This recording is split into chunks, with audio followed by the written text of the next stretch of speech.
welcome to the evolution of card magic. Now, I have over here Stuart McLeod. He's actually the special guest and the opener of the show over at the Limitless show, which you might have seen when you purchased this product or in a magic store. So if you haven't seen the show, come see it. It's great. Yes. Usually, if you've seen the other version of this, which was Evolution of Magic, I had Casey on my side, kind of doing the tricks along with me. Unfortunately, she has had an allergic reaction. She is behind the camera though, so wave, Casey, say hi. She's right there. she's right there.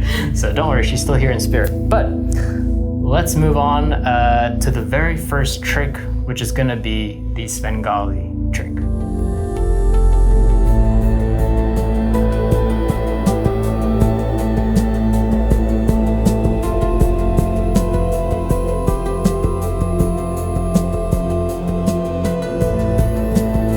So, you received this box, Stuart. Yep. Open it with me. Okay.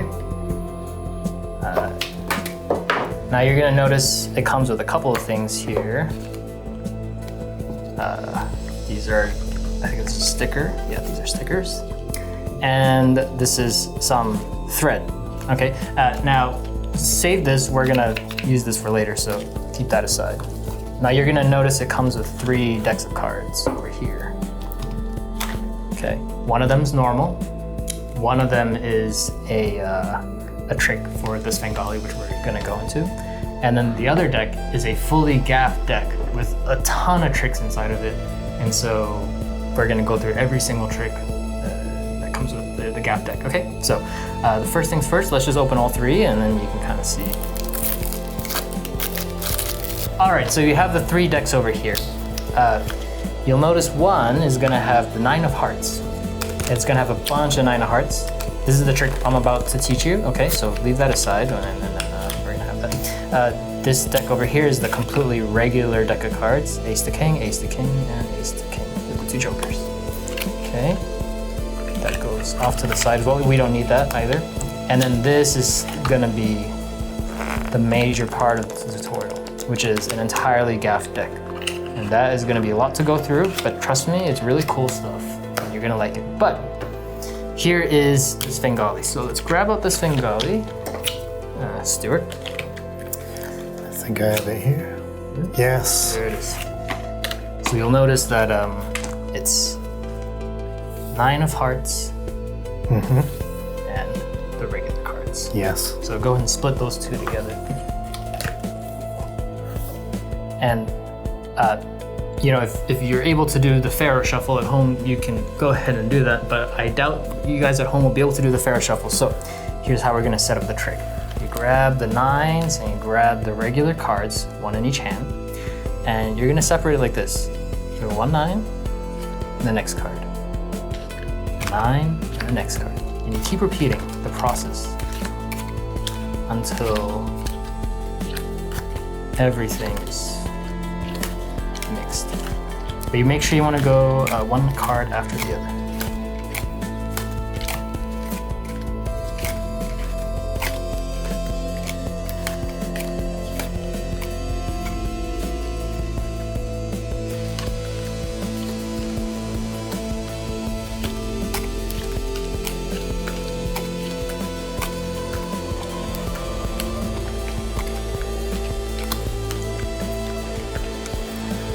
Okay, so after you've mixed all of the cards together, you're gonna notice it's, Stuart, as you can see, it's the random card 9, yes. Random card 9, random card 9. Every other card. Every other card, yep, every other card. And you'll notice actually the 9s are cut shorter than all the other cards. Yeah, you can kind of see it right here. Yes. It's pretty tough to see it, but if you riffle on one side, you'll get the 9s, and then if you riffle on the other side,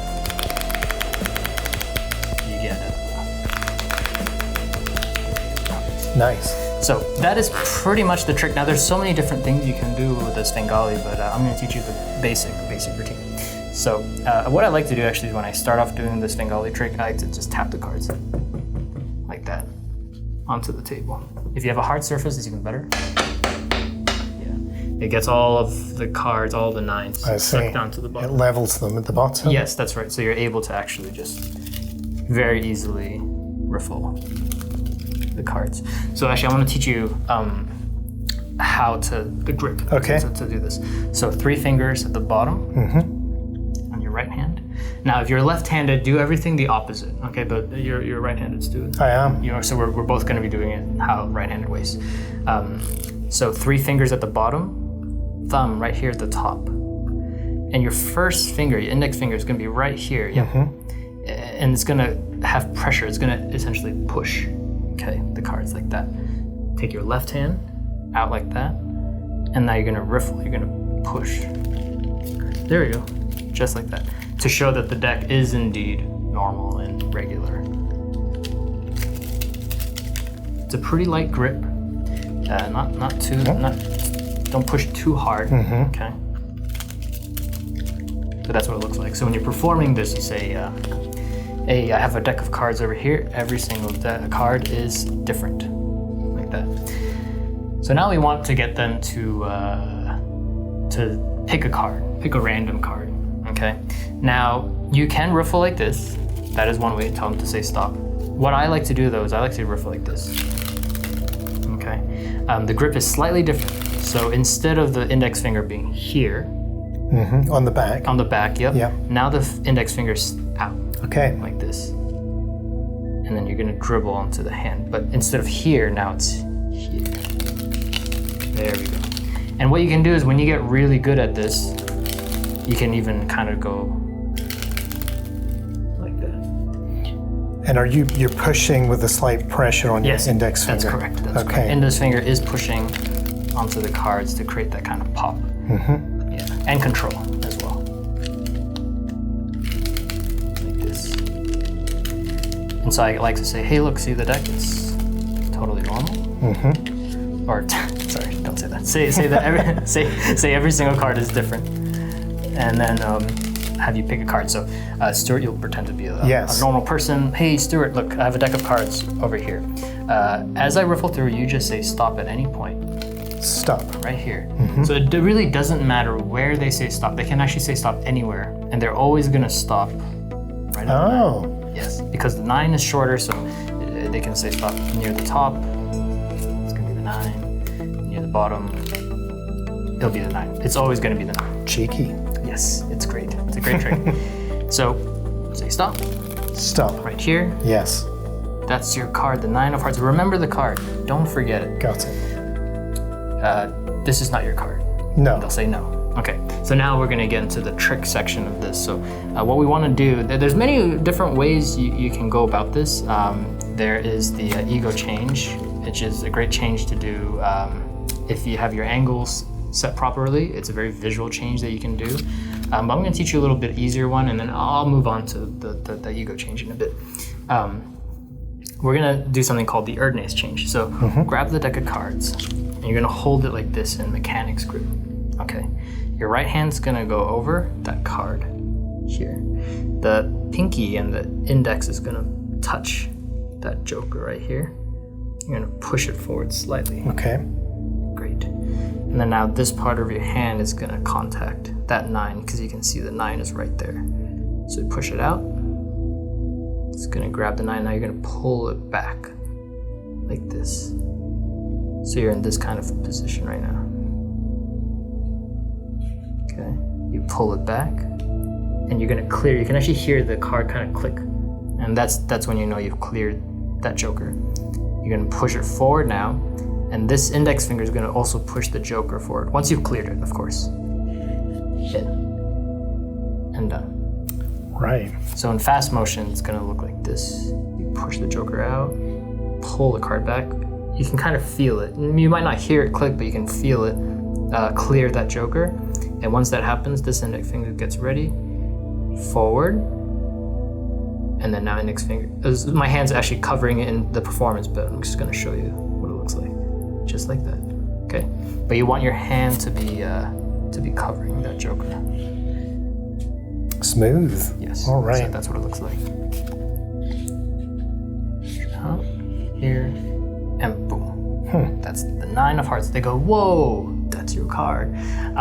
And so you say, well, not only can I make this the 9, I can make the entire deck the 9. So now what you're doing is you're you're dribbling the cards, but in the opposite direction. You're dribbling it this way now. Okay. Wow. And because before the deck was here, and you're dribbling it, so now it's rotated completely the opposite side. And so all you do is kind of a similar grip, but now more so at the fingertips. So 3 fingers at the top like this. Good. Thumb over here, and index finger here. And you're going to do the same thing. You're going to push and dribble.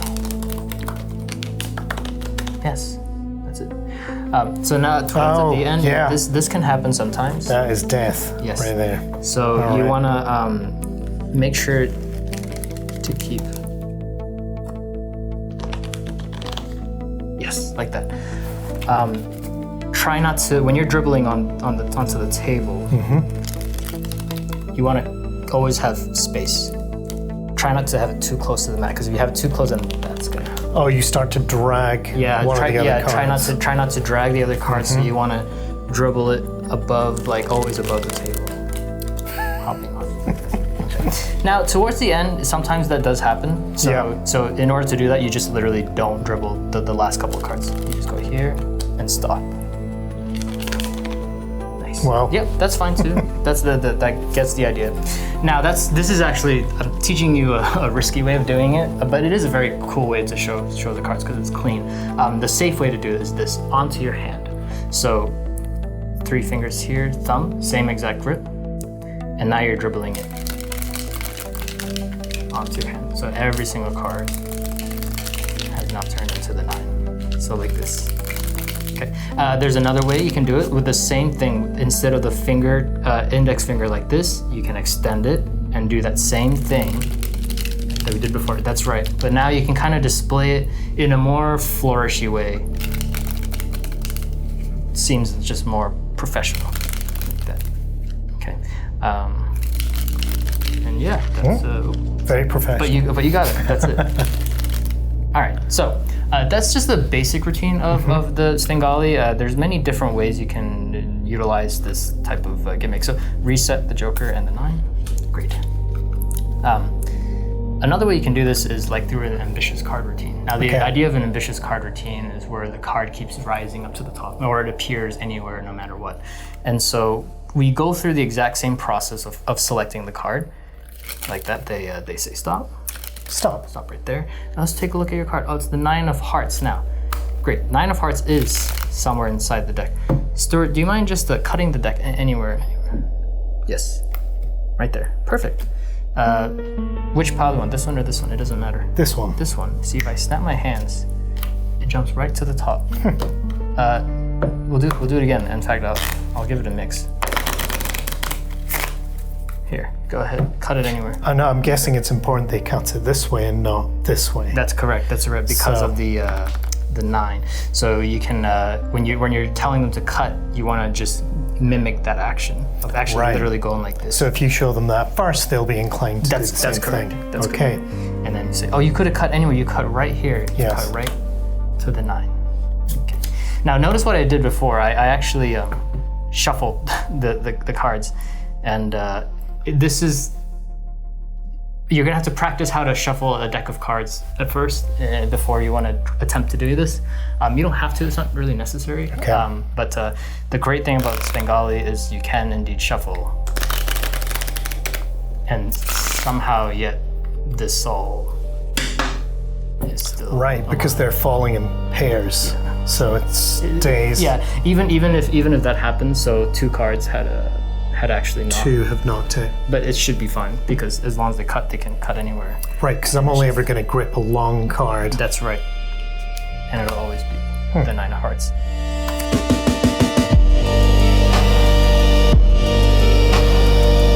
All right, so this is going to be kind of the routine of how you perform the Svengali trick, okay?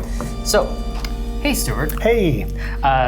I have over here a deck of cards. I want you to just say stop so that you can pick one card, okay? All right, stop. Right there.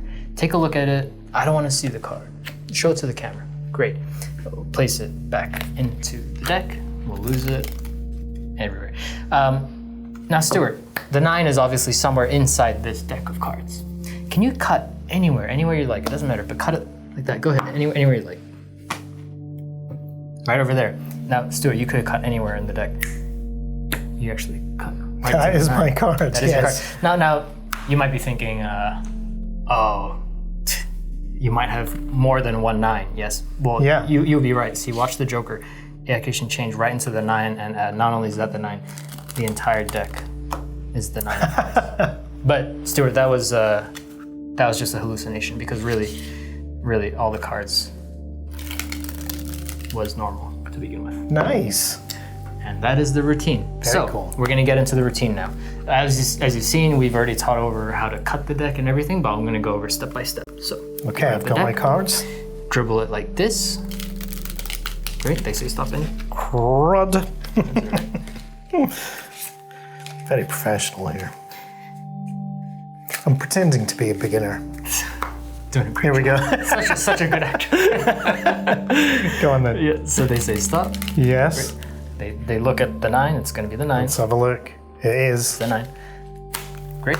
They place the cards on the table. And you say, all right, clearly the 9 is somewhere inside the deck.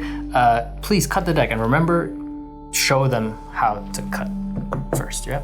Before they do it. So they cut the deck and they say, look, you could have cut anywhere. It's the 9. Oh. Oh, no. When I cut your deck, it's fine. When I cut my deck. Hold on. Let's try that again. Here we go. Yes! Yes. There it yes, is. it's the 9. Great. And place it back on top. Now you can move on to the next sequence where we make the whole deck turn 9, or you can say, oh, you know what? Try a different spot. Try a different spot from where you cut it, so maybe a little bit lower. And whoa. What have I done here? Is it every other card? All right. I'll try and spot a little bit lower. A little bit different anywhere, yeah. Okay. Great. And then it's the 9. Oh, amazing. Okay. I probably wouldn't go more than 2 or 3 times. That, that's a little bit too much.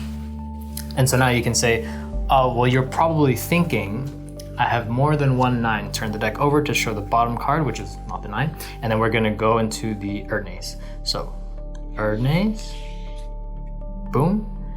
And then you say, actually, every single card was the 9 of hearts. And now they see this visual change of every single card changing into the 9 of hearts. Yes. And now at this point, you're gonna say, well, but that was just a hallucination. And now you're gonna do the Erdnase one more time to change it back to a different card. As you say, oh, this was all a hallucination. Nice, great. Turn the deck over. You see, you were indeed having a hallucination of sorts. Oh, yes. And then that's it, that's the routine. And that is the Svengali. But I'm actually gonna teach you now the Erdnase color change. This is something you can use in the Svengali routine. And let's cut.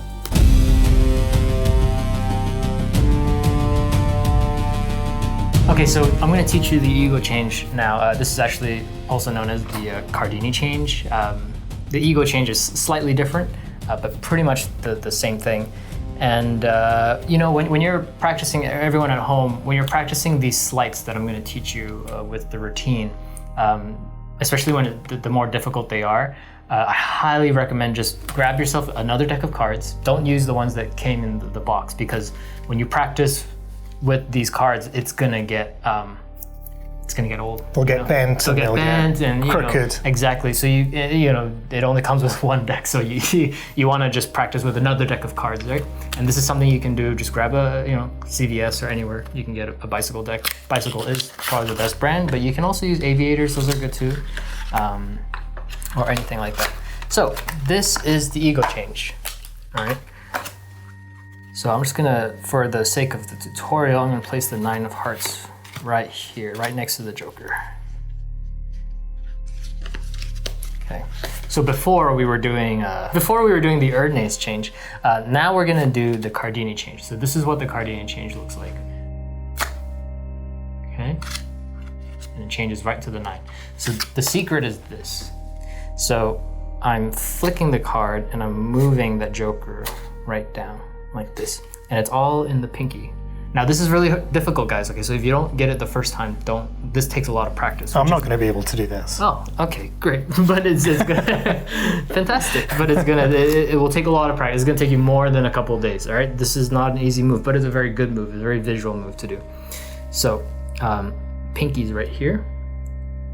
You're gonna pull on that joker. Perfect, just like that. Okay. So practice that first, make sure you can get that down. Yeah. Now what I do actually in the show, I actually cheat a little bit. I don't really consider it cheating, in fact, all of Magic is cheating anyway. So what I do is actually, I take a little break. I make a break right over here with the top card. That's right. You can use your thumb to make that break, or you can just pretend like you're squaring the deck, and then this hand, your right hand, just also subtly peels that one card back. Just one card out, yes. And that makes this whole pinky move way easier. Yeah, and so you don't even need to try too hard. Very lightly. Yes. That's good. And I guess the thing is you want to practice it till it feels like a snap. Yes. Yeah. And so the grip is you're gonna hold on. So let's say you have this break. Yep. Got it. Middle finger and thumb is really pushing down on the deck, not on the joker bone. Middle finger and thumb, right? Pushing, holding that like a vice grip almost. You're all the way at the corner there. Yes, yeah. That's correct. Okay. But you put your middle finger at the corner. Yeah. And then now your pinky goes pulse. The whole deck is beveling there, shaking under the pressure of my massive, manly grip. Yes. Here. Okay. And so now your hand is covering that. So from the front, they're not going to really see it. From the side, of course, they can see it. So you have to manage angles. Okay, so this you need to practice in front of the mirror. Okay. Yes, like that. That's correct. This is a great change. You use this in the show. I do it 4 times, I think, in the show. It's overkill, but it's nice. Okay, so the right hand is going to do a flicking action. Okay.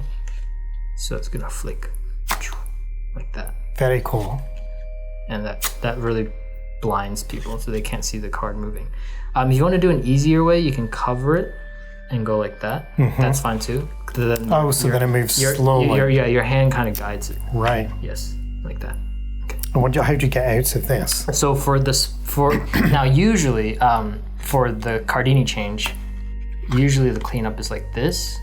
Okay, but I'm going to teach something a little different because this one's going to be for specifically for the Svengali deck. So we get into this position, we get here. Yep. All right. Now my entire hand is going to take that deck and swing it forward. And let that fall. Yes, to the bottom. So it's going to look like this. Ego change or Cardini. Yes. Yep. Well, I'll keep up here. Yep. And then grip the deck, swing it forward, there we go, and drop. So in terms of the excuse as to why you're showing, why you're tilting the deck forward, it could be, it changes to the 9. So it's almost like you're showing them, okay, see, it changes to the 9. So that's kind of the justification of moving it forward, like that. And that is the ego change. It's difficult, guys, so don't feel discouraged if you can't get it. I'm very discouraged. Very discouraged. I will practice. It will practice, yes. It takes practice. All this takes practice. So, boom and out. Yes. There you go. And I'll just briefly teach you the camera how the usual Cardini change is supposed to look like. How it's normally done. It's done like this here, and then instead of lifting it up, you're actually just going like that. But now the card is reversed. I'll show it from this side. So it goes ego, and then you just slide it over. And this is now reversed, okay? And you can do that for other routines, not the Svengali, but that's what it looks like. So let's grab the Svengali deck now so that we can see what it will look like here. Great. Yeah. So, same thing. I like to give myself a break. Here. Cardini. Grab the whole deck, swing, and drop. Perfect. And there it is. And so now you're perfectly reset. So after you show the 9s, and you want to say, okay, now the cards are going to go back to normal. Now all you have to do is you can do the Erdnase, and then now it's back to normal. Or you can do, again, the Cardini change. And the reason why I like the Cardini change is because the deck is always perfect. It doesn't mess the order up in any way. The thing about the Erdnase is that now you see that I have a Joker and a King with no 9 in the middle, right? But that's not that it really matters. That's just more for me. But that's why I like the ego change, because it resets everything perfectly. So everything's still one after the other. Either or change works. It depends on how you're feeling, how your angles are. If you're completely surrounded, of course you want to do the Erdnase change. That is the way to go for that. And that is the Svengali trick. It is a really, really amazing routine to perform for people. It really blows their minds. Yeah, enjoy.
McDonald's aces.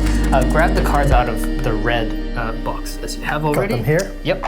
These are all the GAFF cards. Now there's a lot, so run through them and find the ones with aces, which is right here, all 4 aces, as you can see. Yeah, that should be towards the bottom. Oh, I see. Yes, there we go. Yep, grab all the 4 aces out, just like that. Great. You can leave the rest in the box. This is all we need. That's all we need, yep. And these special GAFF cards are actually hidden within your normal deck. This is your normal deck. This is the cards that are completely regular. And in your regular cards, you want to grab the 4 aces as well. So go ahead and grab the 4 aces as well. Great. All right, so we'll just leave this ace of spades. You'll notice there's an extra ace of spades. We don't need it. We can leave that extra ace of spades aside. This is from the regular deck. Yeah, they're both the same. They're not gaffed in any way. So you're gonna place the 3 regular aces from the deck underneath that ace of spades. Underneath the gaffed ace of spades. This is a regular one. Oh yeah. Regular one, yep. And then these cards are completely different on the backs. Actually, what you're gonna do is we're gonna shuffle. Let's shuffle this regular deck.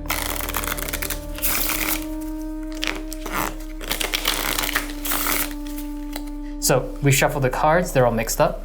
You're gonna grab the 3 gaff aces. You're gonna place it right here on top of the deck, facing up, yep.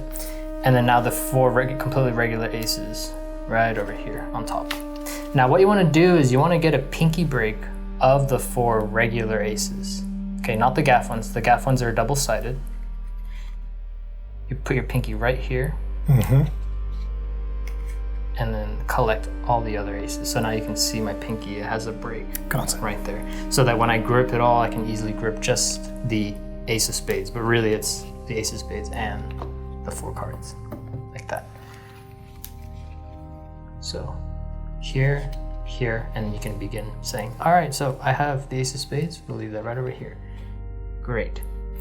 So we have these 3 other aces. You're not gonna show the backs because that'll reveal the secret. So you're gonna say, I also have the other 3 aces right over here. And we're gonna set up 3 piles. So take 1, 2, 3 cards. No, I have the jokers here. We don't really want those. Yeah, we don't want the jokers. We want the jokers. Great. Another 3 here. And another 3 here. Good. I'm gonna teach you the way I did it in the trailer. It's slightly more advanced. I'll go over an easier version, but I'm gonna see if you can do this. Maybe, I think you can. So you then take the gaff aces, place the 1 on each pile, like this. Great. And you say, all right, let's move on to the first ace. So move the other ones 2 piles aside. We're gonna focus on just 1. Great.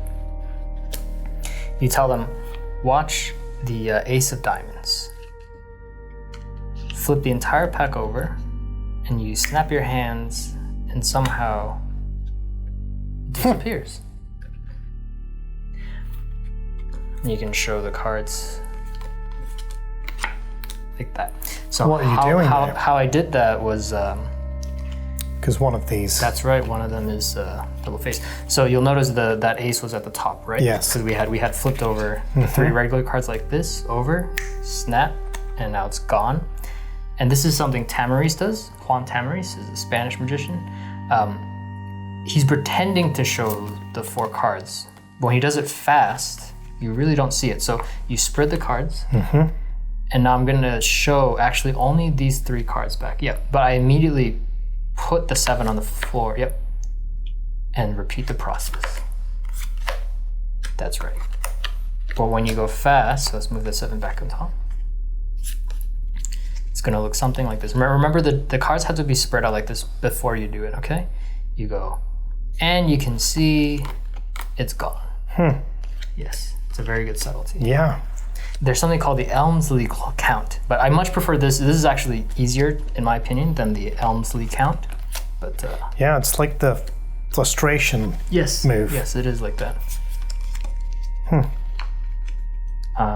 And so that's the first one. Okay, and now I've always felt that the McDonald's aces seemed a bit repetitive. So I always want to do this now, the next 2 at the same time. So I show them and I grip these 2 packets as 1. Okay. Now you're gonna take your thumbs, both thumbs, you're gonna push these out Swing it out like that. Very good. Over. Yes. Spread.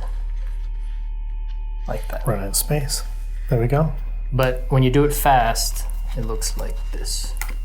So you show the aces and say, watch the aces. They completely disappear. Very cool. Yeah. So let me go over that again, because that is a little bit difficult. I will show an easier version of this. So all the cards are facing the same direction.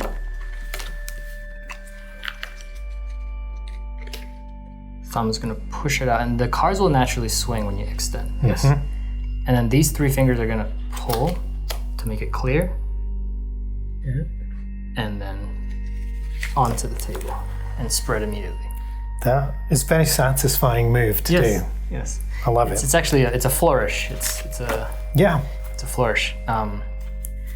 But feel free to practice this one, guys. The easier version is to do it one at a time. You know, so you say, okay, that was the first ace. Now we move on to the second ace.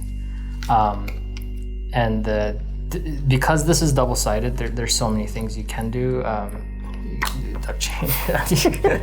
Let's see that again. That was cool. You can do anything. The duck change, So you're holding the card here, and you're bending it. That way. And then your fingers kind of putting pressure, and the card is going to exit this way. Kind of. Changed. That's right. That's right. I'll teach that more in depth in this and right after. I love it. But it's a great move. But there's so many different ways of vanishing the aces. The easiest one really truly is you show the ace of clubs. You can place it, into the middle. You say, see, look, it's face up, right? And it's gone. That was the traditional way of doing it. That was how it was done originally, taught. But I thought it was repetitive, and I don't like to do things too repetitively. So, and of course, or if you want to do it the first way, you can as well. So lifting all 3 packets over like this, immediately vanishing it, and doing the same thing, and then repeating the process here as well. With all 4 aces. Nice. Yep. This. And this. Yep. And then the reveal. I know we've moved a bunch so that the cards have actually kind of separated from the ace of spades. But hopefully that is still squared. You go here, and then the aces collect right under there. And they can check these. And they can check this. Yes. Real aces. And the pressure isn't really on these cards. The pressure is always going to be on here. No, we've seen them. We've seen both sides of them. Yes. And that's it. That's the McDonald's aces. I will teach you now the duck change, which you can use for the McDonald's aces, where you show the ace and be like, all right, focus on the ace of hearts. It disappears, and it's gone. All right. I mean, that's worth the practice. That really is cool.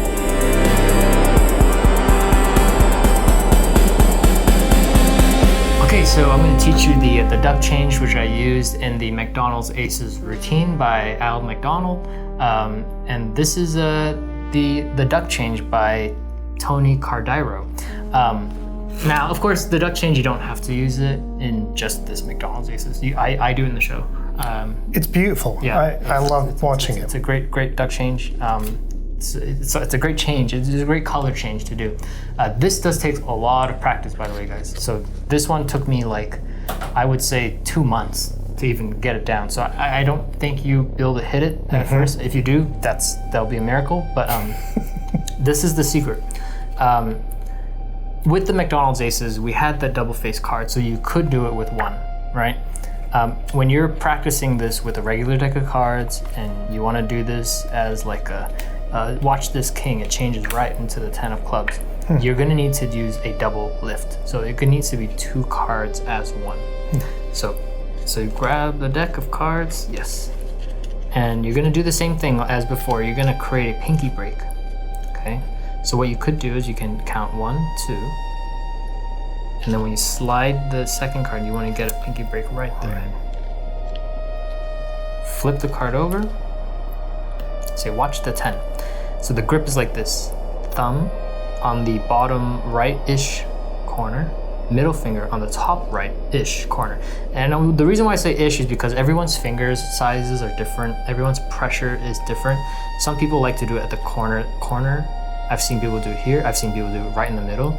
I like to meet it right in between. Slightly off the corner. Off, yeah. Now the index finger is right here in the center. So it's bending toward you. Yes. Bending up. Yeah. Index finger is not directly dead center. It's kind of like also meet in the middle. And you're putting pressure on that card with this index finger and all three fingers actually, as a matter of fact, but the most pressure is coming from my index. And the card, when it exits your hand, you want it to exit your middle finger like this. So not this way, but this way. Okay. And the way the card is rotating is like that.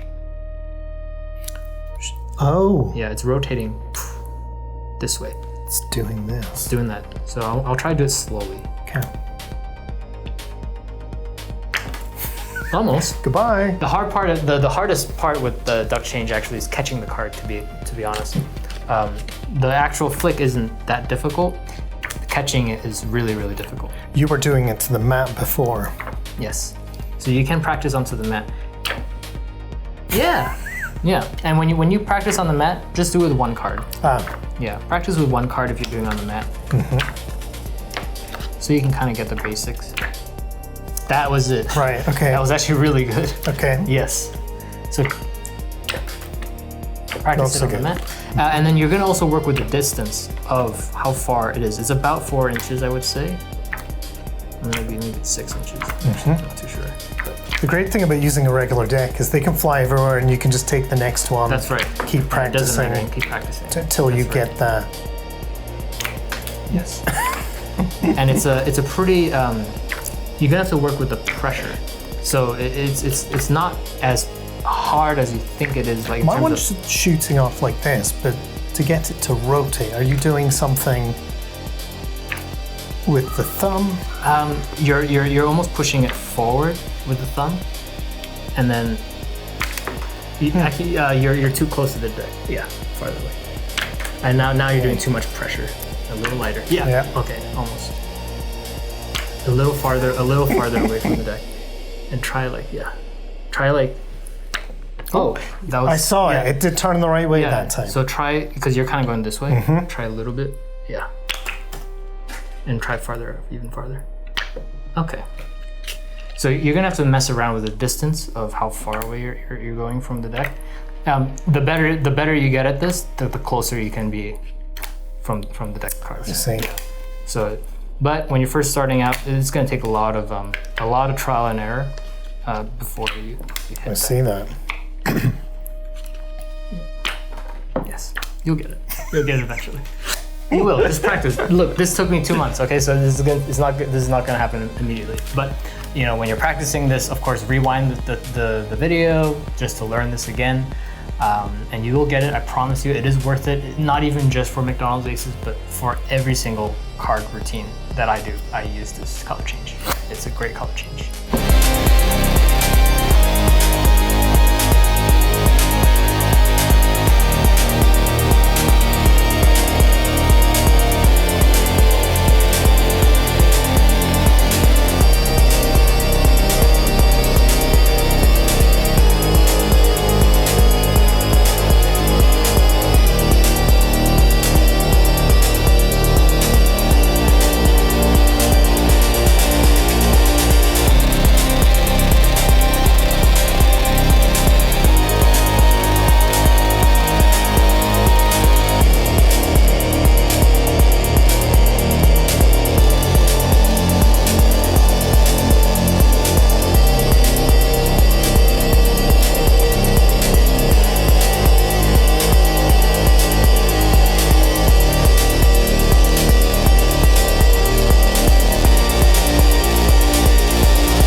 The 3 and the queen. Go ahead, hold on to the queen, watch the 3. If I snap, now I have the queen, and you have the 3. So this is the 2-card Monte. Here we go. grab your GAFF deck, and you're only going to need your GAFF deck. You could kind of implement this, you know, within a normal deck of cards, but because both cards are so gaffed that it's better to put this in like your wallet or something, or in your pocket or something like that. So run through the cards, and you're gonna find the Queen of Hearts. Locate a Queen of Hearts that looks completely normal on the face. But on the back, it's actually the Three of Clubs. So it's another double face card, similar to the McDonald's aces. Take that out. I'm going to do the easy way and look for the Three of Clubs. Amazing. Hopefully, yes. And then now the next card over should be a double backed. Got it. Like this, okay? That's called double back card. Take the rest of the GAFF cards, we don't need them anymore.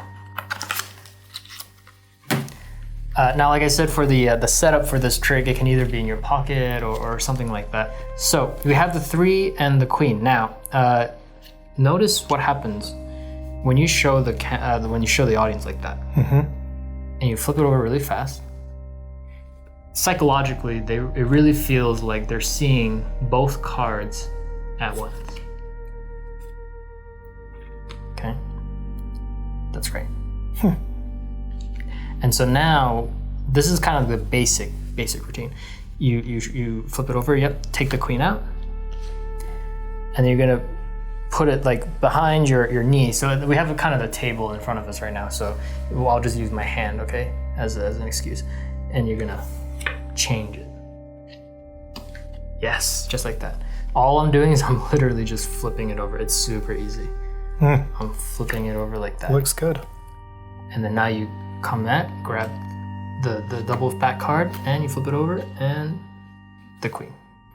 So that was the basic 2-card Monte.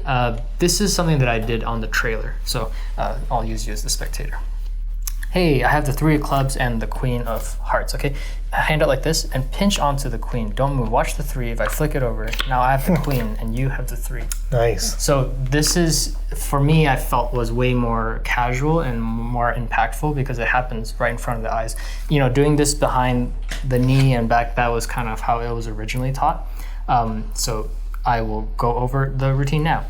You don't have to do the duck change because that one's obviously really difficult. So, but you can still do the way I kind of grab the card. So flip over the 2 cards like this. Now when you're flipping it over, instead of going like that, hold the cards like here, show the Queen, that's 2 cards, and you're just gonna do a flourish. So instead of turning your wrist, I'm moving my finger up. Yes, like that, and back down. That's right. And when you go fast, it's really hard for them to see what's actually happening. So try not to move your wrist like that. Try to just only do your finger. So thumb goes down, and yes, that's it. Yes, that's right. That's correct. So here and here. You're gonna hand them the double back card, and you tell them to grip like this. Because you don't want them to. If you hold it like, if you grab it like this, you can't do the next move. All right. So have them grip it like this on the end. So you can give it to me. Yeah, I'll have the card. Oh. And so now what you're gonna do is instead of doing the duck change, just kind of behind your pants, and now you have the 3. And now you're gonna grip my card as well. Take it from you. And do the same flourish immediately. That's correct. Super simple. Very simple. The great part about gripping the card from them is that you can immediately go into, and you have the Queen, like that. So when you're performing it, you want to go, watch the 3, I have the 3 and the Queen, hold on to it, grip it, don't move, watch the 3, you do the change. Now I have the Queen, and you have the 3. And so this type of action is really important to kind of nice do it like this. So give it a shot. We have the Queen and the 3. Try not to Sorry, move I'm doing my wrist. So we have the Queen and the 3. That's it. I tell you what, hold on to the 3. Here's the Queen. Watch this. Nice. Changes to the 3, and you, my friend, have the Queen. Yeah. And remember to immediately when you grip it and flip it over, this way, and then immediately point at the Queen and to me, and you have the Queen. Yeah. Great. That's it. And that's the 2-card Monte. It's simple, right? But you can make it more advanced by doing stuff like the duck change. It makes it so much more visual and really cool.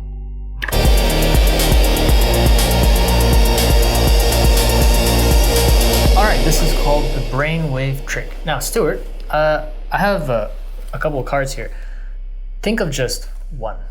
Don't forget it. Okay, I've got one. But don't tell. Okay. You got it? Mm-hmm. All right, cool. I'm actually gonna shuffle these cards. I think it's this one. I think you're thinking this card. Place it in my pocket. For the first time ever, what was the card you're thinking? It was the Queen of Clubs. Queen of Clubs. Look. Oh, yes. And it's gone. And that is the Brainwave. How'd you know? This is the Brainwave Trick. Grab the GAFF cards. Got them. And you're gonna spread over to where you kind of see like all the court cards over here like that. Just grab all of the court cards. Yes. Got them. Yeah. Okay. They should kind of be in a bundle when you're looking at the graph. But I'm gonna actually go over, I'll go over every single card. So you have a regular King of Hearts. I do. Oh, yes, I do. Yes. These are out of order. Okay, that's okay. So you'd be a regular King of Hearts. Mm-hmm. You have a Queen of Spades, but you notice the Queen of Spades has a Queen of Clubs on the other side as well. That's special. You can leave that there.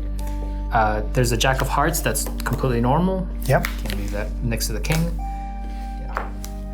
There's a Jack of Clubs and a Jack of Spades. Leave that with the Queen. There's a Queen of Diamonds and a Queen of Hearts. Also leave that over to the side. Yep. There's a Queen of Hearts that's totally normal. Also leave that in the corner. And then King of Diamonds and the King of Hearts over here. Great. So these, there's a reason why this is like that. I'll go over that later. But so I'm gonna go over the basic thing first. So let's just say you have these cards right here, like that. Okay. It doesn't really matter which orientation, but I prefer to always go spades, clubs, diamonds, hearts, right? As opposed to, if you notice, I flip over this. Clubs, yeah, because then it goes spades, spades, diamonds, hearts, or this is even worse. Spades, spades, hearts, hearts. That's not good. We want to always, when you spread these cards, they kind of show they're all different, right? So let's say we have this setup right here. We want to grab the Jack of Hearts. Okay, just like that. Great. So we show the cards like this. Now when you're spreading it, you want to spread it like this in front, okay, of the audience. As you can see, you see the Queen of Spades, clubs, like that, okay? Got it. And then you're gonna turn everything so that no one sees anything. And you're gonna shuffle the cards. Shuffle, but don't rotate any orientation. Everything needs to stay the same. You say, look, I'm gonna shuffle up the cards and I'm gonna remove just one card and place it into my pocket. You're gonna remove the Jack of Hearts, the one that had no different pit. It's a regular Jack of Hearts. Place it into your pocket. They don't know though that you're removing the Jack of Hearts, okay? And now you tell them, hey, what card were you looking at? Now remember, they were looking at these cards. It was the diamond, the club, the heart, the spade, right? This is the trick. You're gonna rotate everything around. And so now it doesn't matter what they said. So let's say they said the Queen of Diamonds. When you spread the cards, that Queen of Diamonds doesn't show. And your thumb is strategically placed. Yes, notice where my thumb is. It's placed right there. So you can actually spread quite a lot. Just don't spread too much because then you see the heart or the club, okay, or the spade. Like that. So one more time, we'll grab the Jack out.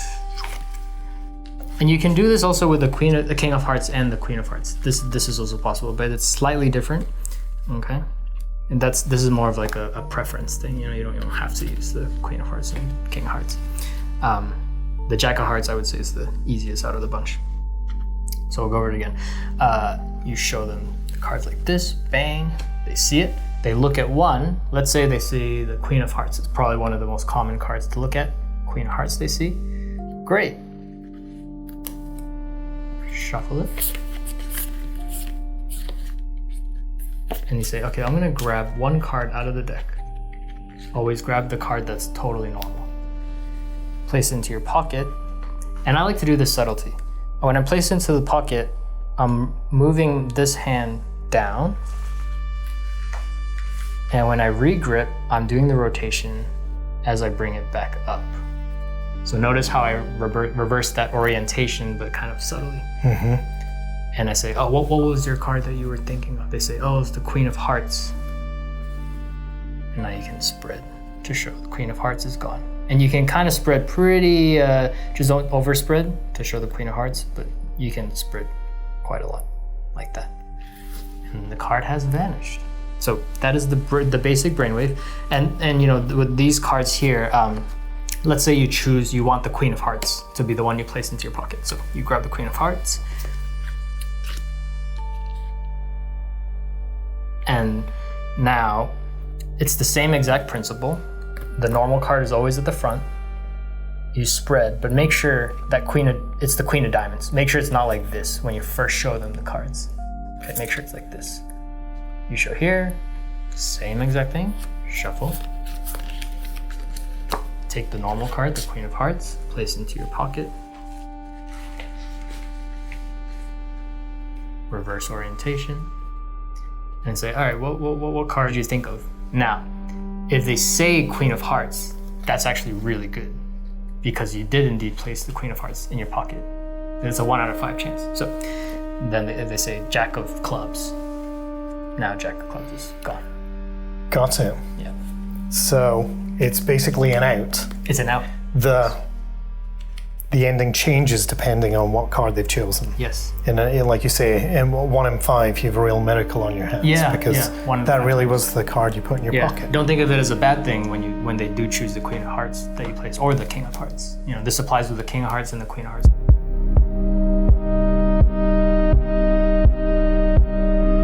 This is the performance for the 6 to 8 of Hearts, or vice versa. All right. So, Stuart. Yep. I have over here the 8 of Hearts. Now, notice the 8 of Hearts. Notice these 2 hearts right over here. Just watch it carefully, okay? Right over here.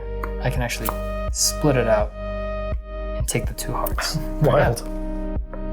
That's it. All right, so this is the tutorial.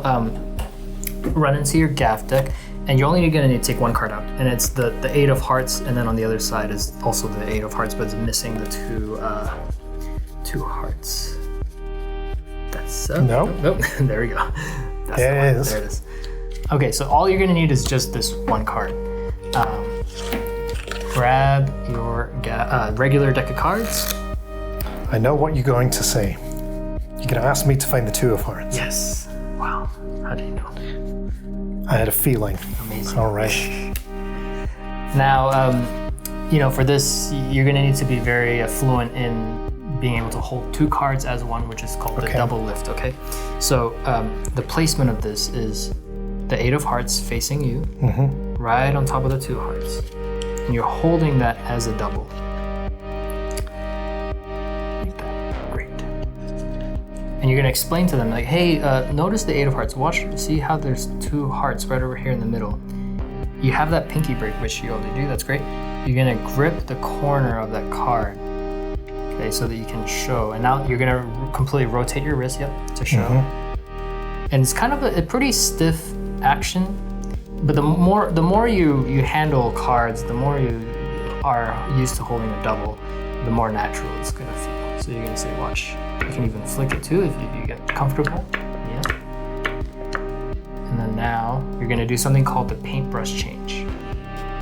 You're gonna place the card like this, on the edge. Almost like a 90-degree angle. Like that. These 3 fingers here, they're gonna actually scoop up this front card very shortly. But before you do that, you're gonna take your right thumb, you're gonna push and separate. That's right. And your 3 fingers now are gonna grip, and you're gonna split like that. Okay, so for the camera, it's gonna look like this. So it looks like you're peeling off the 2. Yes, that's it. The easier way to do this is you show the 8. That's right. You can rotate like that. And you can hold it now. and you're literally just gonna drop that 8 and split. And that's like the super easy version. I don't really recommend performing this. It kind of gives the secret away almost, but it is easier, much easier to do this. Essentially all it is just dropping an 8 onto it. But this one is much better to do. Yes, that's good. The more proficient you get at this, the more you'll be able to do it. Another way you can do this is instead of that 90-degree thing, you can actually place it almost here. Mm-hmm. So you're doing kind of like a reverse Cardini, if you will. Okay. So here, and same thing, push, peel. Yes, like that.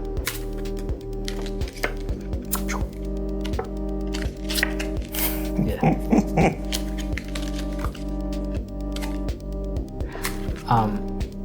Try going here, pull it out, and then completely pull it out, and then the 3 fingers move it back. Yes. So when you do it fast, yeah. No need to kind of wipe it. You can do that, but it is cooler when you just everything's open.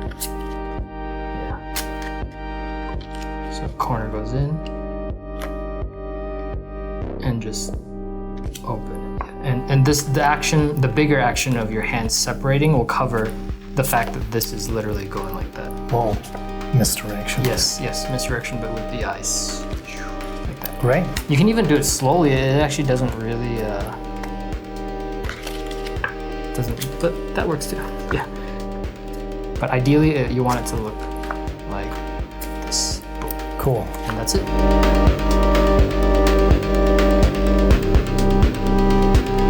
All right, so this is a color-changing deck. Did you know that? I didn't. No, you didn't. No, you just told me. I have a red deck over here, as you can see. I'll give it a mix first, so that we can tell that every single card is indeed different. You can see the faces are all changing, right? And the backs aren't. But you know what, Stuart? Watch this, the red back. I'm gonna do something interesting. If I can take the red back and I just kind of shake it like this. Notice it's slightly half red, half black. Half red, half black. Let's do it again. If I can take this card and I shake it one more time, it can actually change everything. Every single card is black. Nice. Yes. They really are? They really are. Okay. So this is the tutorial of the color changing deck. Run through your GAFF cards. Yep. And you should see within your GAFF cards, there's a red card that's like a half red, half black. Got it, yes. Yes. And then there should be one that's red and black. Completely, yep. Got it. it. So grab those 2 out. And then grab your regular cards. Excellent. Now the placement of this is gonna be, you're gonna grab the half-half. Half-half. You're gonna have it face down, like this, okay? Yep. Then you're gonna have your red card with the black back on top.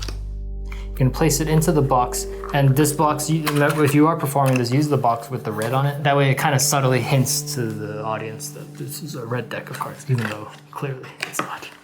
Okay, but you're gonna convince them. So you walk up to your spectators, you show them this side of it, and you take out the cards. You have to always subtly say, I have this red deck of cards. It's sort of subtleties.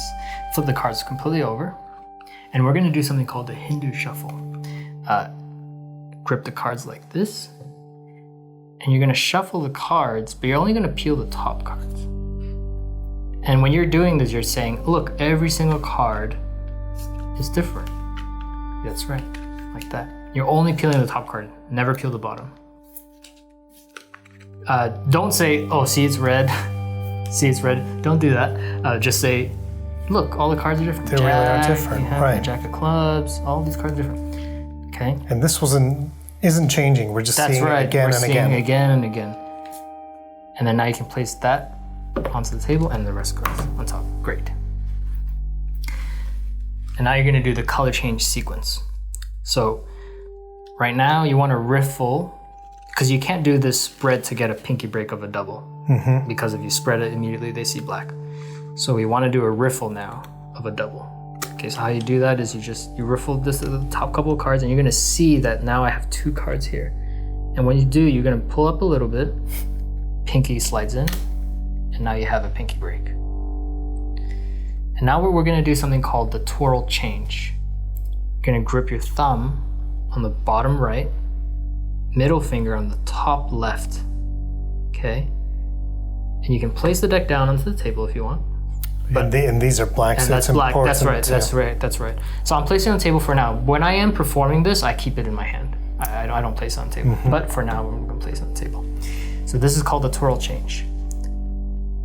Ring finger right here, sneak in, index finger here.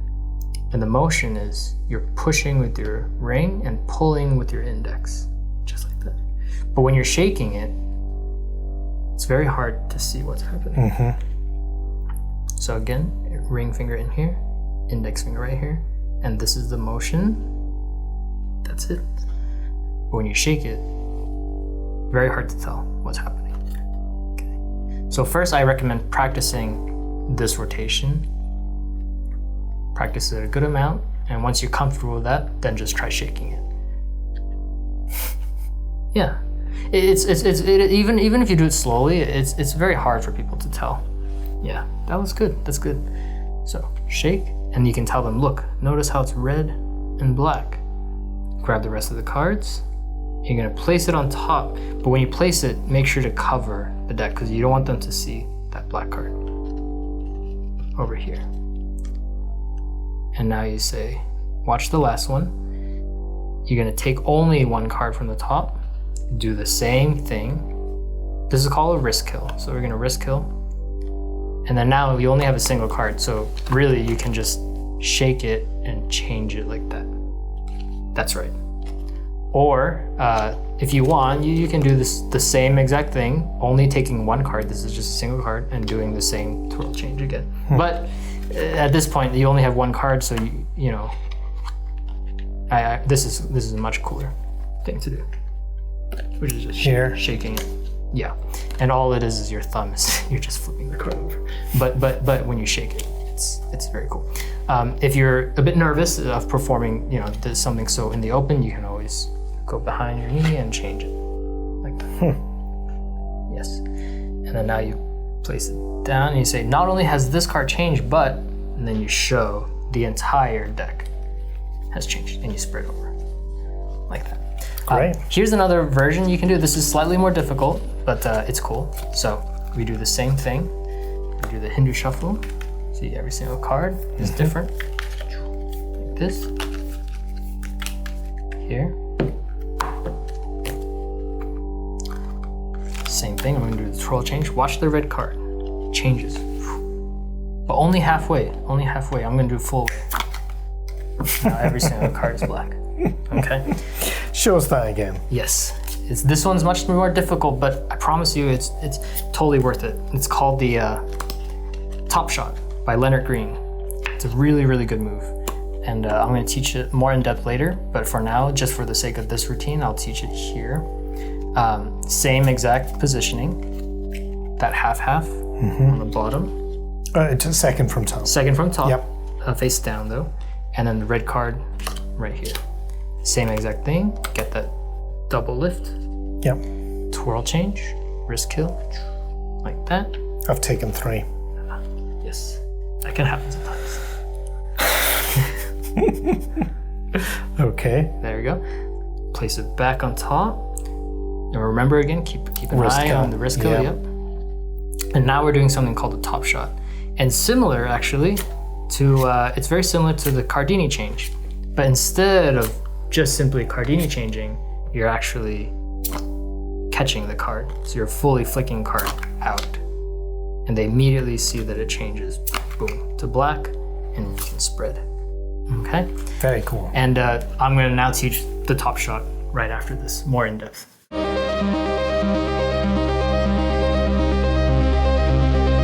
You just saw the color changing deck, and we saw in it that I did the Top Shot.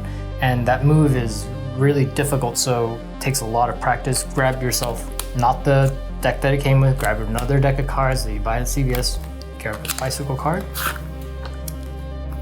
And this is gonna take you guys years to master, okay? But I wanna teach it to you because, you know, this can be used for so many different things.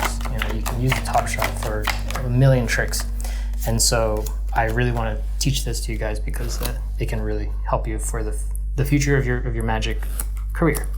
So this is what the Top Shot looks like, okay? And the positioning is this. So there's two different ways to do it. I do it in the regular mechanics dealer's grip, which is like that, where your first finger, 3 fingers at the side and thumb here, okay?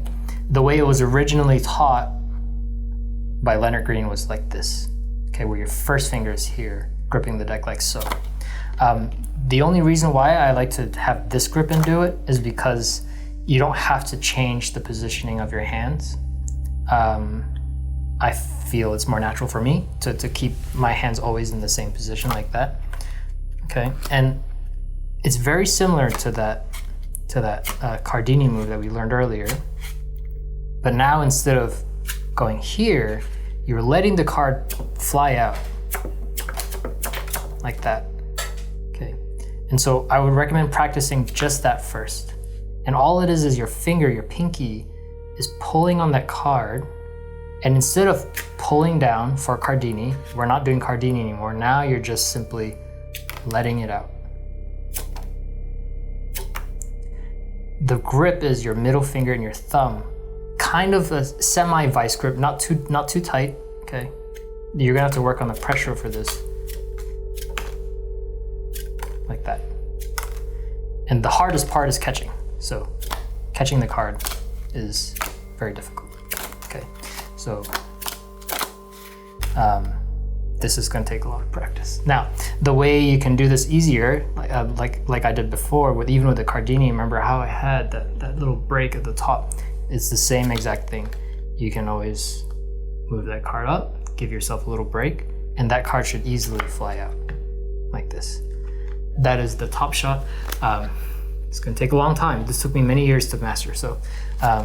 But I really think it would be really good for you guys to learn this thing so that you can show off to your friends.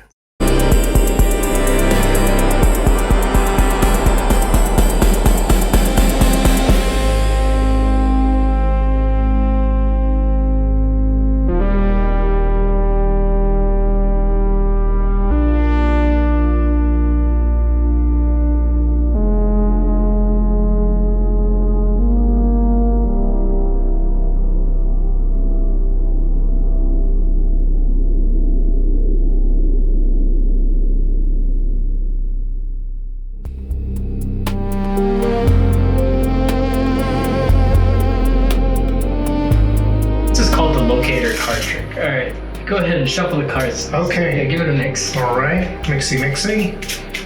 Great. So I want you to just pick any card at all. It doesn't matter. Okay. I won't look at it though. But show it to the camera, okay? Got it. Great, show it to the camera. And you just say stop at any point. Stop. Place it right there. Yep. All right, so you're gonna give it a couple of cuts. Go ahead. Couple. Yep. 1, then 2. Great. Now, do you see your card in the deck?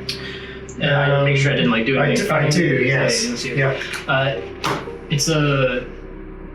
Now that you got a glimpse of that card one last time, it's a black card. It is. It's pretty high, but it's not a court card. Correct. Yes, it's a club.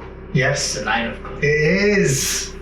Look at that. So this is called the Locator Card.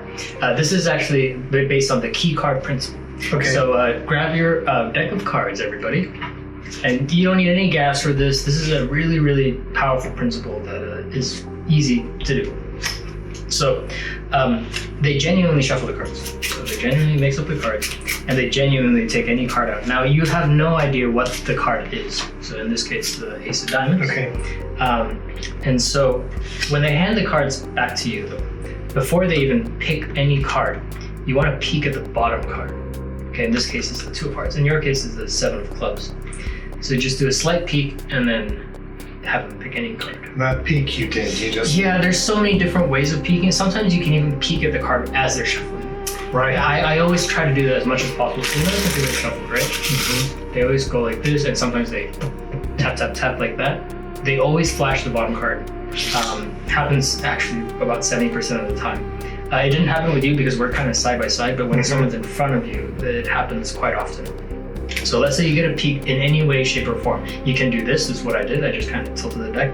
There's another way where you're just rotating it like this. You're just doing a deck spin, and I can peek at the card.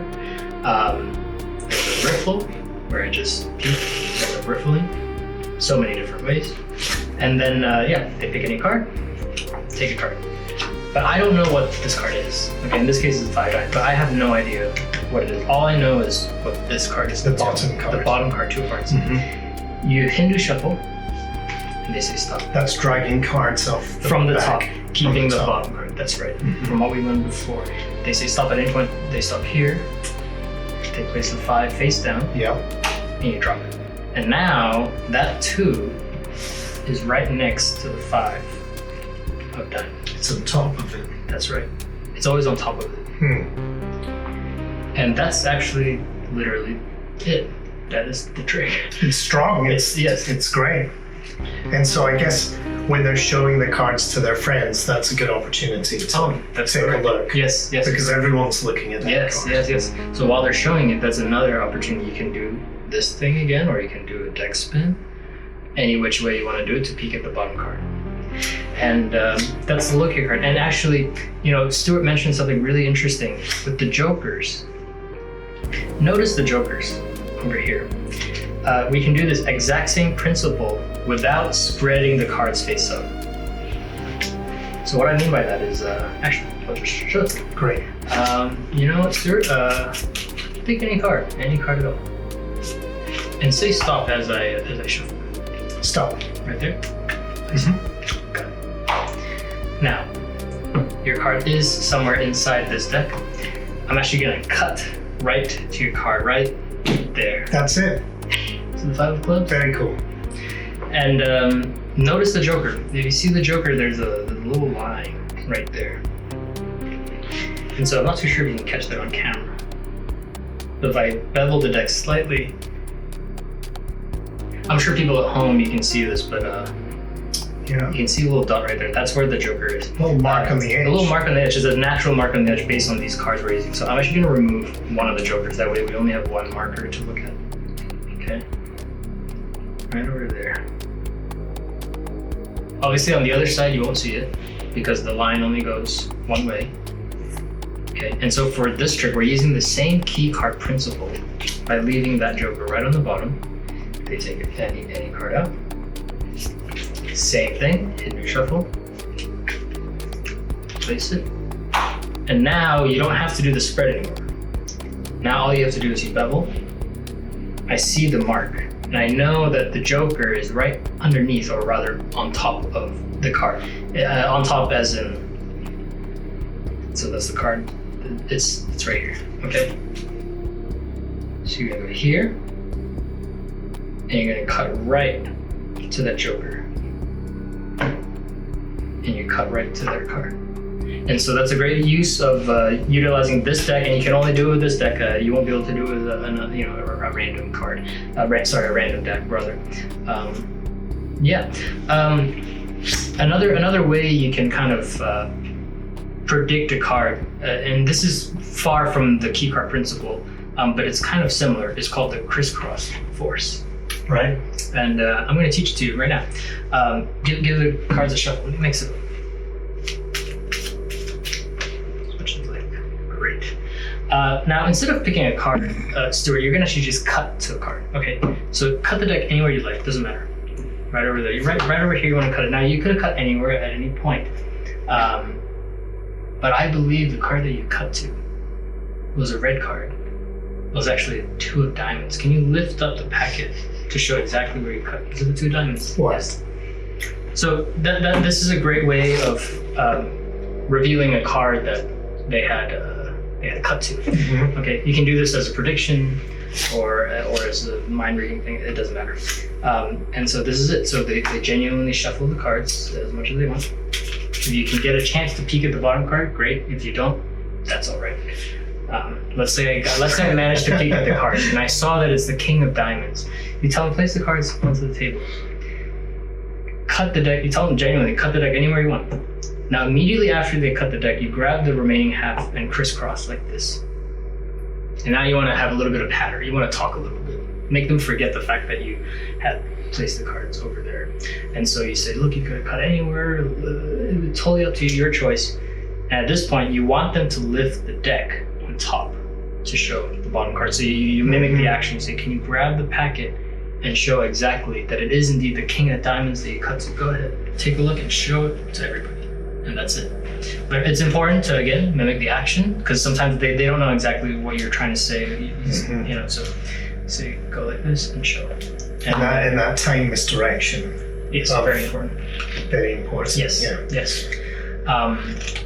And yeah, that's a great use of a reveal. And again, using that same principle of trying to peek at the bottom card whenever you get that chance, because when you do, it's fire. You know, you don't have to grab the deck or anything. You can just leave it. And so that can be applied to this and the key card principle.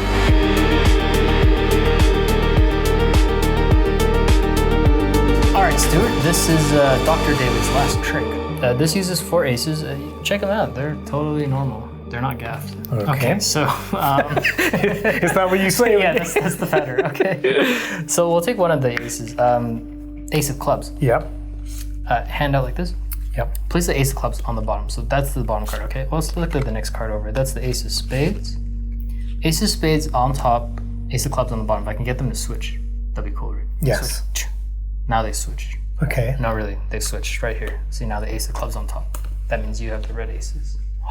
It's a good trick. It's a great trick. I want to see his first trick. Dr. Daley's first trick. All right, so we'll use the 4 aces. Okay, I'll grab them. So this is a regular deck.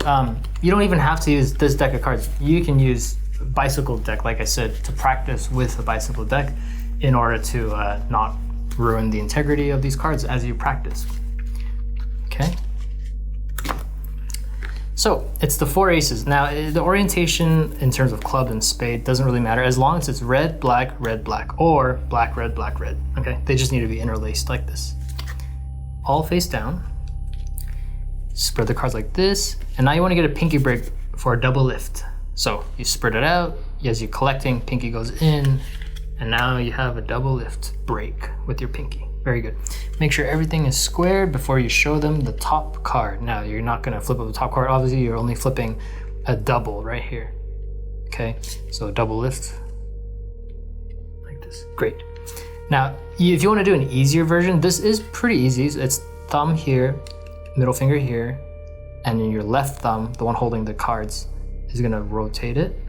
Great. Okay, and rotate it over. If you're just starting out, you can do something as simple as this. Simply showing the ace and holding it all as one. Okay? And then you're going to tell the spectators, hey, put your hand out. So they do this. They do that. Place the ace on top. Now you're going to take not the ace. This is a red card. It doesn't matter what red card it is. You don't have to really care about it. Then you're going to say, I want to grab the next card over, a different card. Now what you're going to do is you're going to grip everything like this. This is called a biddle grip. You're going to only peel just the top card. And notice now in your hand is 2 cards. You can do the same thing. Show, okay, I have the next card, the ace of clubs. On top, same exact thing. And you tell them in terms of pattern, ace of clubs is on top, ace of spades is on the bottom. How cool it would be if it switched places. They say, oh yeah, that would be cool. And then I have. And you flip the entire pack over and you say, now the ace of spades is on top and the ace of clubs is on the bottom. And they have the 2 red aces. And that's actually it. It's very simple, as you can see. Here's something cool Juan Tamariz actually does with the double lift. So let's get back into this orientation here with the alternating colors. Do the same thing, get that break.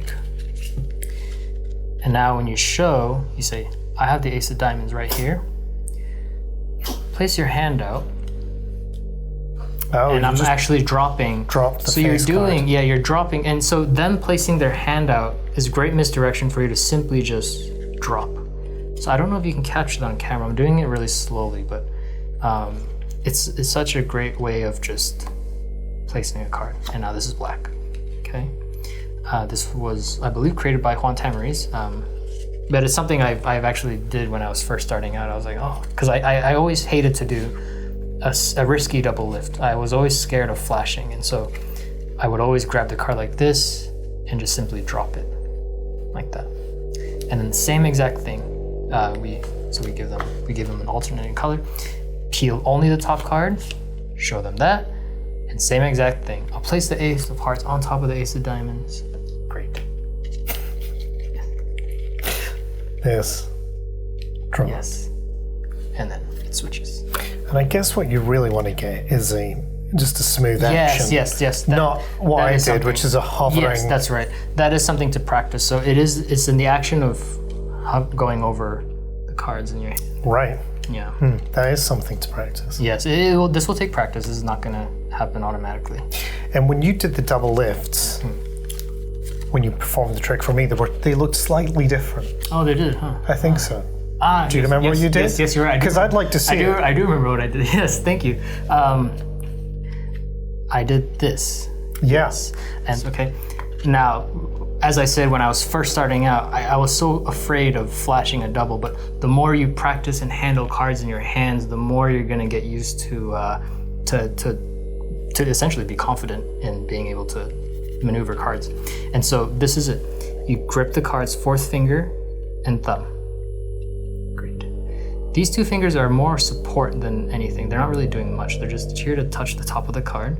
And then now your thumb is going to rotate. You're going to turn your wrist a little bit and slide it down. Without separating. Yes, without separating. I guess you're getting a little bit of stability from... Yes, from putting it against my index finger. So I'm going here, and as my thumb moves down, I am pushing against my index finger to create a cradle. Together. Yes. That looks great. And then now when you place it down, you just touch the corner of the deck like that and flick over. So in fast motion, it looks, I have the ace of hearts. And then the same thing, you can do the same thing here. You peel the top card, so now I have a double here, and the exact same movement. Like that. Wonderful.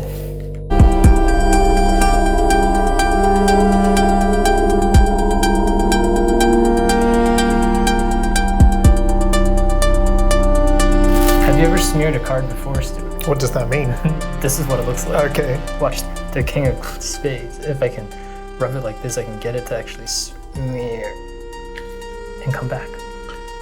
Cool. And that is smear. That's how it looks. So this is smear. You'll notice that in your GAFF cards, there should be a king of spades. Okay. Yeah. Let me grab it. Oh, this one's no good. That's Someone right. smudged the ink on it. That's smeared. Oh, that's it. Yes. And very simple. Find the regular king of spades in your deck. Got it. And you place it at the very bottom of the deck, like this. Have the smear facing towards you. Yes, just like that. And you place the king of spades right on top. And all you're doing is you're just essentially, you're not even really palming this king. You're actually just kind of pulling it back. Is all you're doing. Oh. You're just pulling it back, and then as you pull it back, your pinky is actually going to kind of. You are palming it. Actually, yeah, your pinky is going to palm. Yes, just like that. And then you're going to come back. That's right. And that's it. That's smear. Now there's different ways you can do this. Of course, you can do it like this. So you have the smear card on top now. Yes. This version is more of a visual thing to kind of perform on social media or for your it's a quick trick for your friends. Not really a routine. But if you want to put this into a routine, you can place that king, a regular king, on the second from bottom, and the smear card on the top. You can do a double lift. Like that. Okay. That's right. To show the king. Okay. Take it and smear, like in the action of smearing the card. Yep. Like that. And you can just go like this. and follow the Oh, action. that looks great. Yeah, and you're smearing it. And you could end like this. And they could check it and they make can sure check that the ink is Yes, they can check it. not wet. And then once they've finished checking the card, you grab it back, get that pinky break of the king, Yep, got it. do the twirl change. And they turn it back to normal. You say, let's turn it back to normal. Exactly.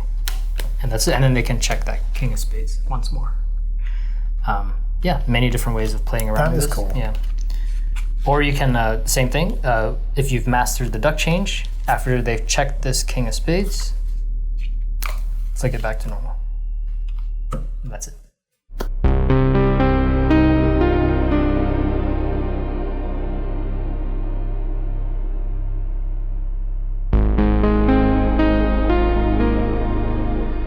All right.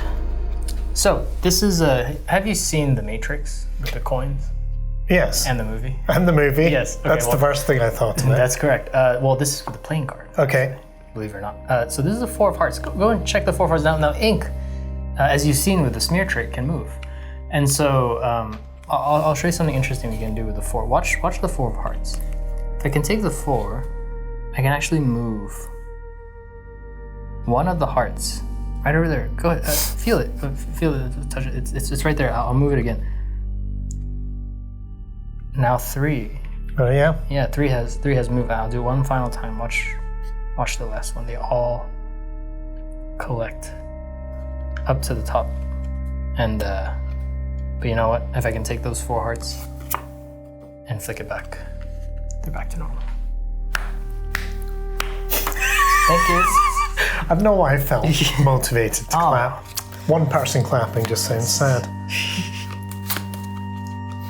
So grab your GAFF cards. As you notice, these are just simply GAFF cards with a 4 where the hearts are all collecting into one spot. How many are there? Yeah, right there. 4 of them. That's right, 4 of them. Including the regular, this is a completely regular 4 of hearts. Grab your deck and grab your regular deck of cards. You're gonna place all these gimmicked 4 of hearts that are collecting onto the bottom face up, pretty much in this direction. All in the bottom. The 4 of hearts is on top. And you're gonna talk about how you're gonna move the hips to one corner of the card. So before you begin your first phase, take your pinky, you're gonna pull down on just one card. That's correct. You can pull down on one card. Now there's a couple ways you can do this. You can simply just try to pull like this. And if you get a couple of cards, you can just always just riffle. Or you can buckle. So you're taking your first finger and pulling down. And that gives you a very nice break. Once you've done that, you now want to go into biddle grip, which is fingers, these 3 fingers up here, thumb on the bottom, and keep that break with your thumb. Very nice. Then you're gonna do what we call a swing cut.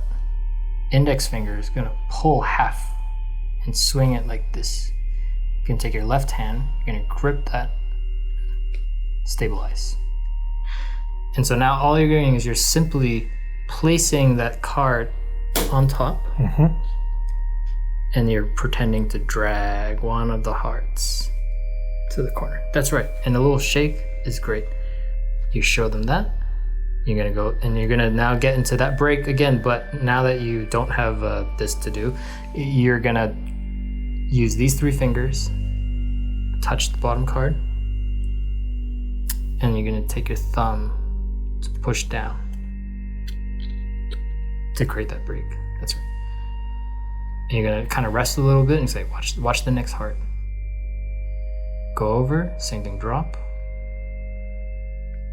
Done. You're gonna repeat this same process again. Thumb goes here, pulls down, and you say last one. Drop again, pull down, and all 4. And now you can place the remaining packet onto the bottom. You're gonna riffle now all 4 cards. You were trying to get a break under the Yes, four? yeah. We're trying to get a break under all 4 the face So of you cards. riffle this way until you have 4 left. Yes. Okay. And you can kind of see it. You'll be able to see the backs of the back like that. And then we're gonna do that same move that we did with the 6 to the 8. Grab all 4 cards. And push. Oh wait. Oh. You grab. I picked 5. You picked 5, which that can happen. Oh, and I've got a smeared king. That's not what I need. Okay. You know, I don't get my break like that. Is there a better way? Well, I go 1, 2, 3. Yeah. Pick them up like that. Okay. You ever do that? So yeah, riffle up, and you can kind of see when it's back to back, that's when you're good. Or you can visually see you have indeed 4 cards. Turn all 4 at once, and then you're gonna push again, just the top card. But when you do it fast, it looks something like this. Okay. There's another way to actually grip to get that, because this part is pretty hard. It's hard to grab 4, you know? Getting 2 is easier. Getting 4 is pretty hard. So another way you can do it, you kind of talk to them, and as you're talking to them, you're doing a thumb count of 4. 1, 2, 3, 4. This takes a little bit of practice, but once you get it, you can have that down. And then you lift it up, get the pinky break, and then that's it. So you'll notice in the trailer, it looks something different, right? It looks something more like this. It looks something like this, where each card is changing all at once. This is a very difficult move, so don't. And if you want to purchase Calvin Child, it's on Theory 11. It's called Revolver Change. But I'll briefly teach this. It's a good friend of mine. So the order is going to look like this: all 4 hearts, the 3 hearts, and the 2 hearts in this order. The 4 of hearts right on top. Okay. Now I am briefly teaching this. Okay, I'm not going to go too in depth, because if you really want an in-depth tutorial, you can purchase it from him. So it looks like this: you're peeling 1 card, squaring it up, peeling another card, squaring it up, and peeling the last card and squaring it up. So from the front, it looks like this.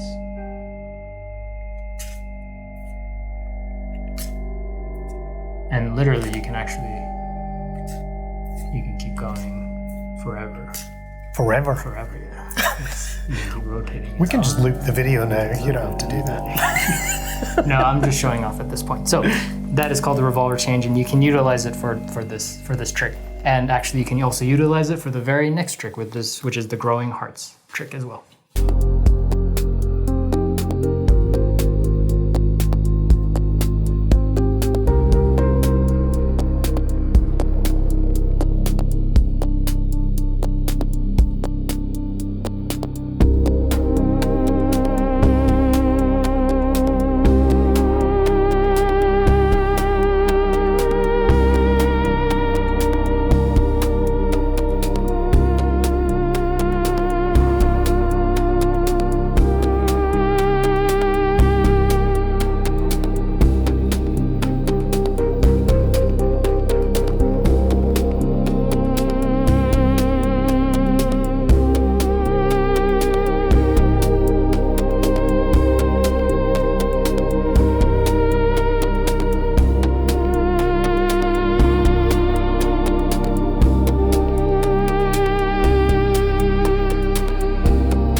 this ace of hearts, Stuart, I'm actually gonna shrink it to make it smaller. Well, watch it right here.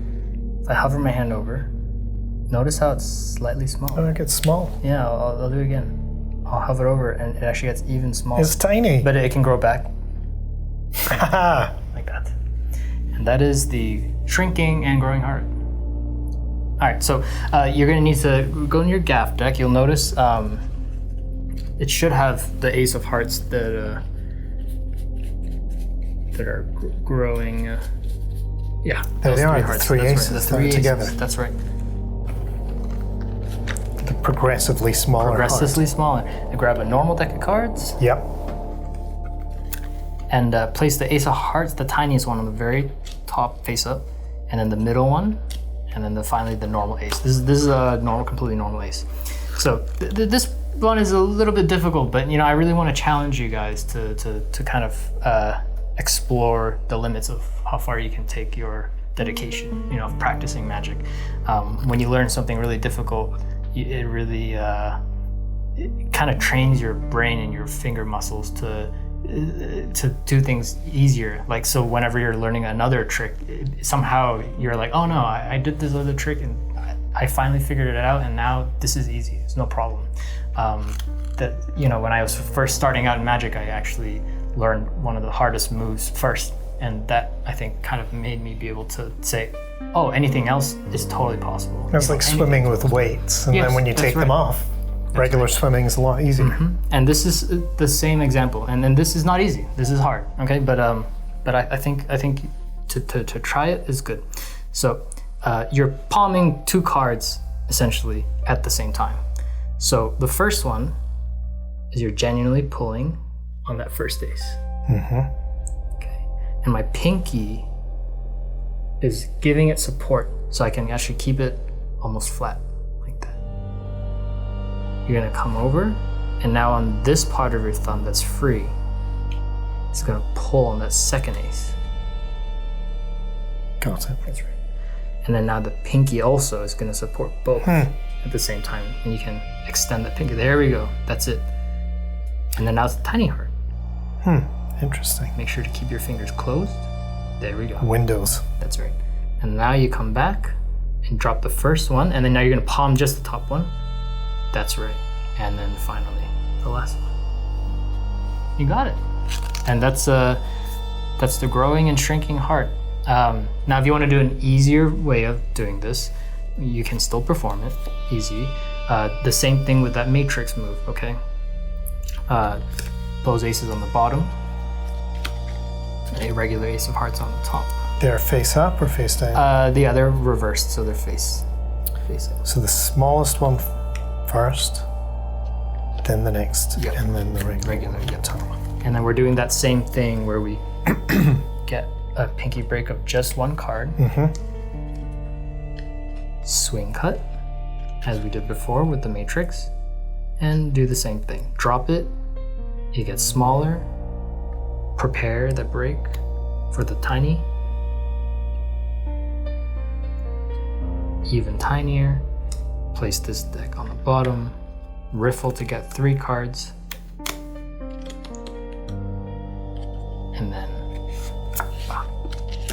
and that's it. I'll go over the palming thing again because that was a bit difficult. So let's go back, reverse back again to this. Let's get as tight as we can. So we're gonna genuinely pull. Oh, sorry. This is the orientation of the cards. Where the cards face down. Tiny, middle, regular. Palm, and my pinky is supporting it, and you can kind of extend. Notice how my pinky can extend over, so it looks like it's super free. And then now, this part of my free thumb is gonna contact the bottom of this card with friction. Pull. And same thing, pinky extend so that you can create this illusion of freeness. Yes. And then you're gonna go back. Drop the first one. Yep. And then the last one. You'll notice the cards when you're first practicing this, when you're placing it back onto the deck, sometimes something like this happens. So you want your left hand to square it up. And all that is you're just squishing everything together, okay, to keep it square. If they're misaligned. If they're misaligned, that's right. So I'll perform it one more time. Boom, boom, boom. Like that. That's the growing, shrinking heart.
Stuart, I have over here Joker. Actually, this is Casey on Hoop. Oh yeah. Who's in the show.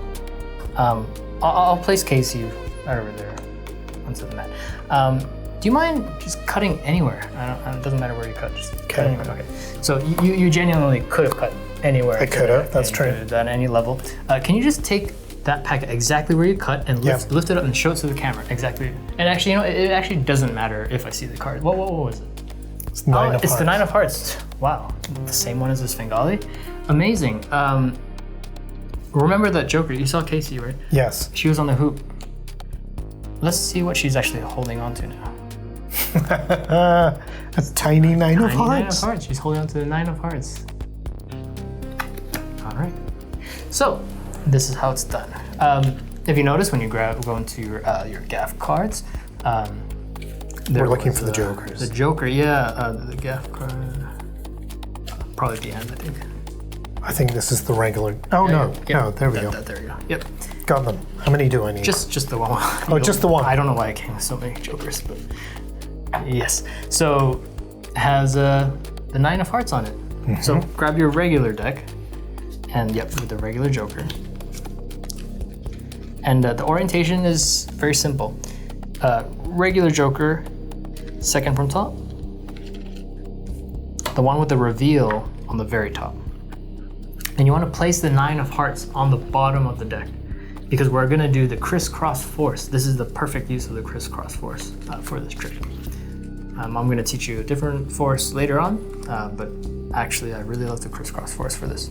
So we're going to show the spectator the Joker. Riffle to get a double lift, right?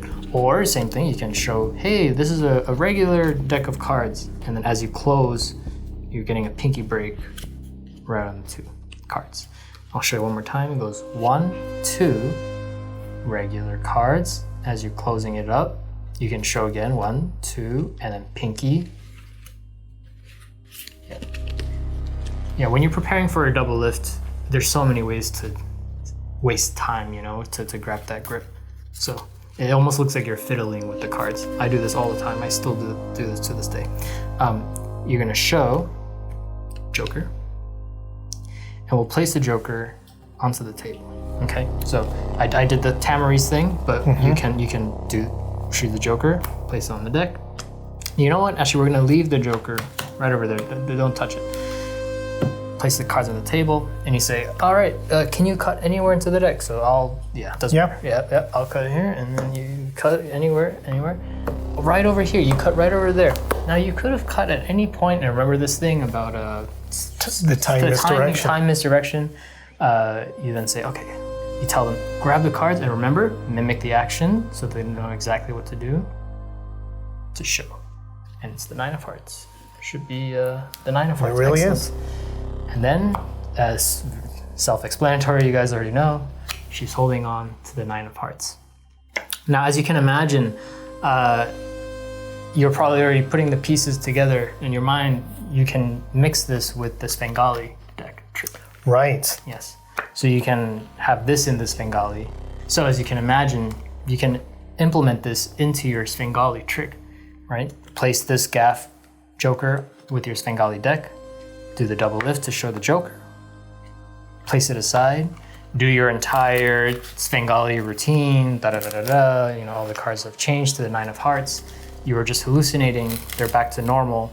But I had this Joker there the entire time, and she's holding on to the 9 of hearts.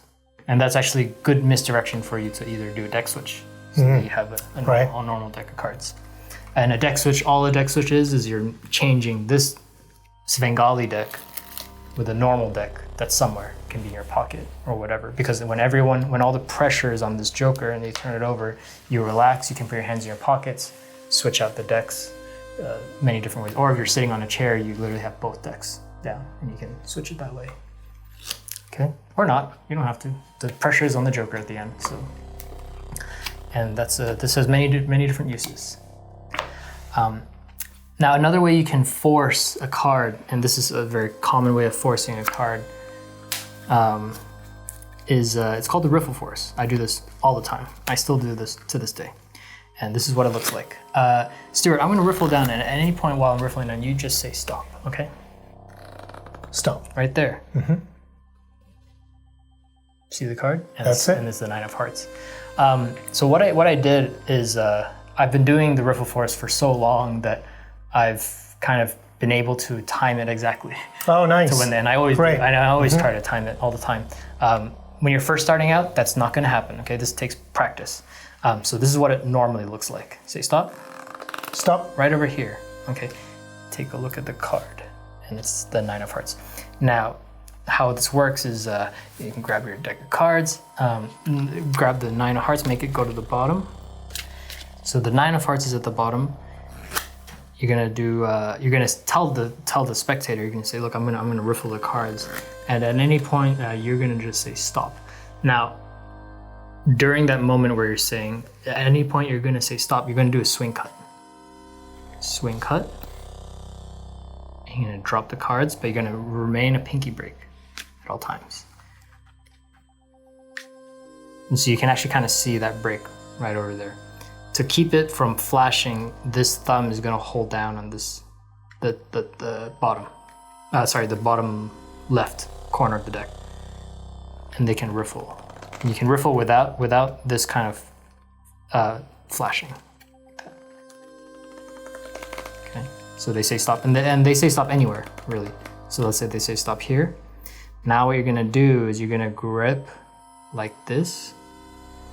Thumb is now gonna grip the rest of the cards where your pinky was. Okay. Like that. And then here. So when you're performing it, it looks something like this. Say stop. Stop right here, right over here. Okay, you could have said stop at any point. Okay. So notice how I kind of push down and up. You're almost closing the gap of where they said stop, lifting up for where you wanted to lift, which is where your pinky was. And the way I do it, which is these days, I genuinely try to time it exactly to where the break is. So let's do, hey Dom. Dom is behind the camera. I'm gonna try this again. I'm riffle down. You just say stop at any point. Right there. That's the 9. This takes practice, and there's no method to it. So you just have to, the more you do it, the more you can anticipate it on how fast you riffle down or not. Okay, but of course practice, the way of lifting it first, and then you'll be able to get closer and closer to the break. So that is it. That is the riffle force and a joker routine.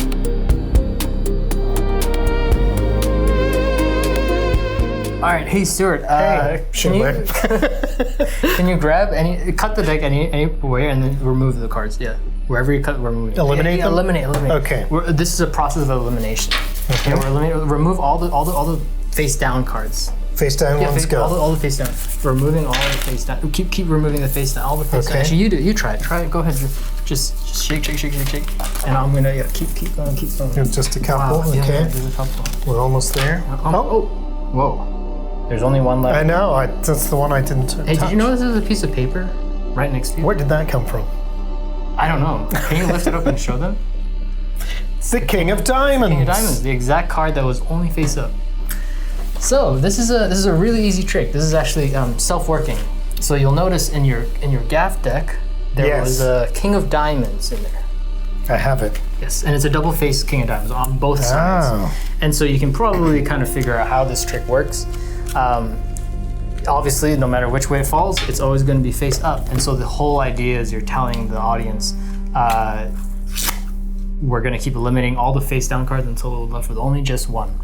And so the idea is you place the King of Diamonds face on the bottom. You tell them to cut the deck in half, doesn't matter. Great, eliminate it. You start the first process. All you're doing is you grab the cards like this and you wipe and let it drop. And as you can see, a lot of the cards are gonna land about half usually, and the King of Diamonds will always be face up. So you remove it, and once you get to about here, you can tell, you do it, go ahead, just wipe it and drop it. Keep going, drop on the table. Great, only 2 left. Okay, so at this point now, go ahead. I was gonna do it force, but that's fine. Keep going. We want to make sure one. Aha, and that's the last king. And of course, it matches the prediction. However, if you do have 2 left, I would like to do something called the Magician's Force when we're left with only 2 cards. And so when you have the 2 cards, you grab it and you say, hey, Stuart, push one hand down.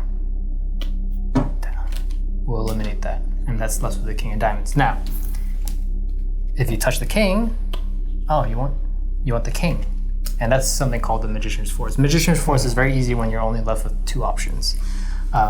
So it actually really doesn't matter which one they pick. So you say, look, we only have 2 left, just point to one. It doesn't matter. Let's remove it, yeah? So and then if they point to the king, look, Stuart, we only have 2 left. It's up to you, just point to one, go ahead. You want the king, and then you're left with the king. So it's just how you're saying it with the words to make them feel like they had a free choice. Free choice. Yes, that's it. That's a King of Diamonds Force card. That's right. Keep going. Yeah, keep okay. Cards up. Mm-hmm. Oh. Wow. There's only 1 card left face up, and that's the King of Diamonds. Yes. And that's the one you wanted me to pick. Okay. Watch, Rick.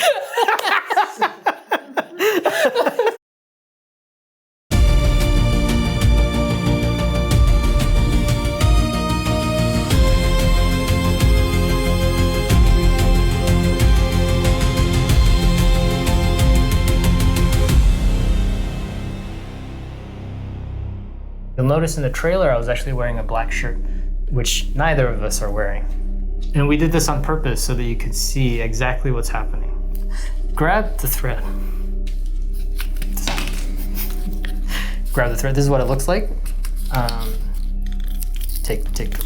Peel. Yep. And this is what the thread looks like. Your face is insane. Ah. It's cool, isn't it? Yeah. They thought of everything.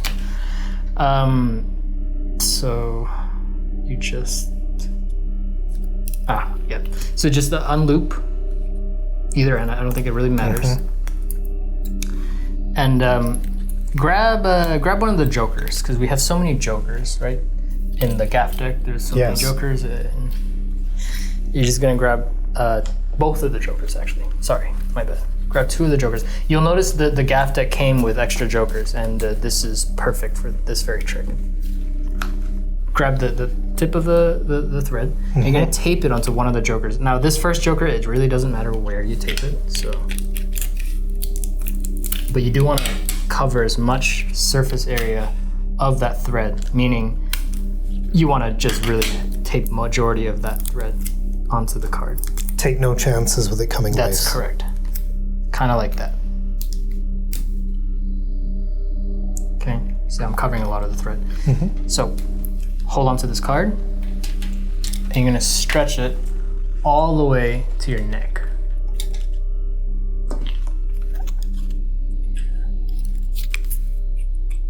Oh, I didn't know my neck was so far. Yes. Once you got that, right? Pinch it so you don't lose that spot. Okay. And then you're gonna cut.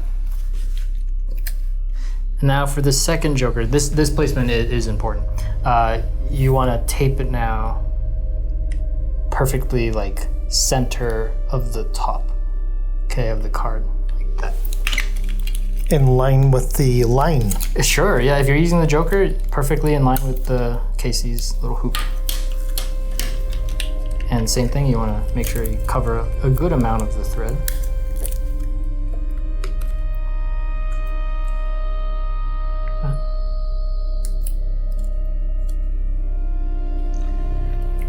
Grab the rest of, you can lay that onto the table, grab the rest of your cards on the deck, and you're gonna need the box for this. Can I use yours? Yeah. So for this trick, very specific trick, all these tabs you want it to have out, like that. So you wanna kind of bend it so that these are sticking out like that. You're gonna take the joker, place it on the front of the deck. Oh, with the thread running with the thread, from the front? Like that. Over the deck. Over the deck. So you notice how this position is. Okay. You're then going to place it into the box. Oh, actually, grab a regular card. Just take a regular card, just for practice. You can put it on the table.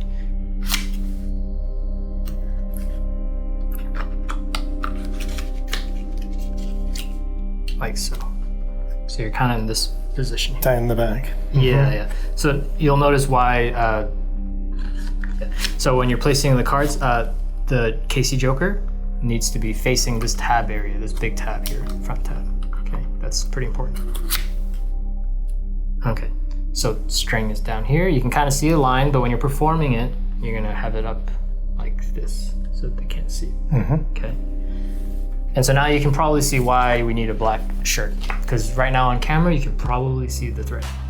When you're placing the card into the deck, you want to place it about halfway. I mean, you could actually place it not halfway, you could place it anywhere you want really. But as long as it's catching onto that thread, as you pull it in, you notice now tension's gonna come over here. So now it's in the box, and you say, watch the card. And all you're doing is you're pushing forward, and it's gonna rise. You can go all the way until it sticks out, and that's it. And I guess they could take the card because there's nothing they can take the card.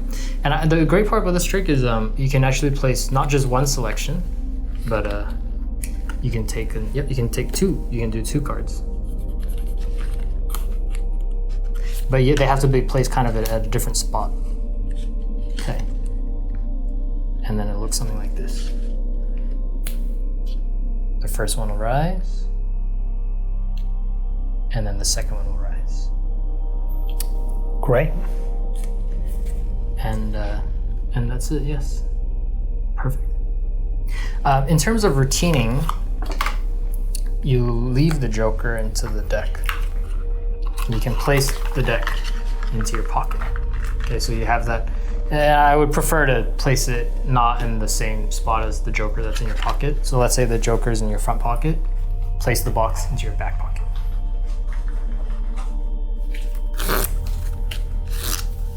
Have them select any card. All right. Take any card out. Take the box out. As they're showing it, you're placing it into the box, yeah? Look over here. Look over here and not over there. Exactly. Placing the rest of the cards. And as everyone's, looking at the cards, you want to make sure this thread is like that. Okay, you can use your thumb to keep it that way. So I'll have the card, place it into the box, and say, you remember your card, yes? All right, watch your card. As it rises to the top, and you can have them grab. Place the flex into your pocket, and you're done. Or if you want to continue doing another trick, grab the rest of the cards, but do not grab the joker. You grab all the cards except for the joker. Just like that? Just like that. When you're grabbing the cards, you want to grab every card except for the joker, so leave the joker behind. Place the box, and you're set to perform any other routine. And that's it, that's the rising card.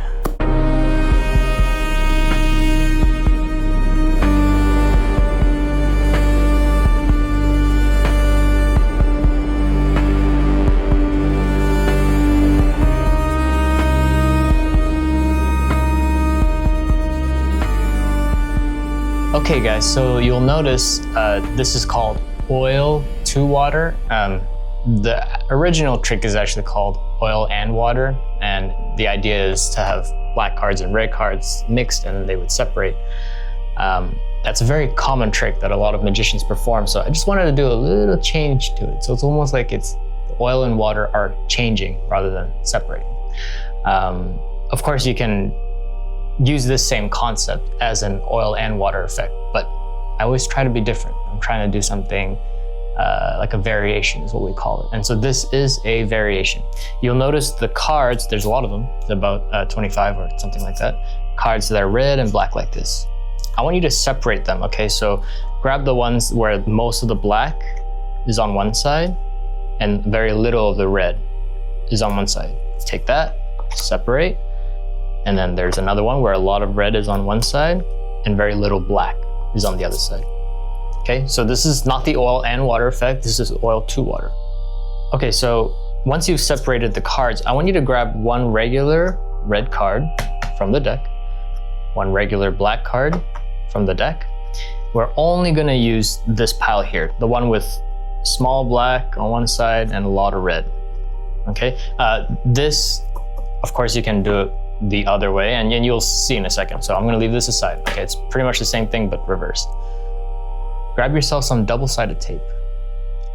You can do this without double-sided tape, but this is kind of like what we call a packet trick. It's not something it's within a deck of cards. It can be, but it's very hard to maneuver around it. It's better if this is something that's like in your back pocket, in an envelope, in a box separated from the regular deck. Yeah, it's a packet trick, It's something you bring on and be like, hey guys, check this out. I have these black cards here, and then it changes to red. So here's how it's gonna look. You place the black card on top, place the red card on the bottom, and you're gonna double-sided tape the red card.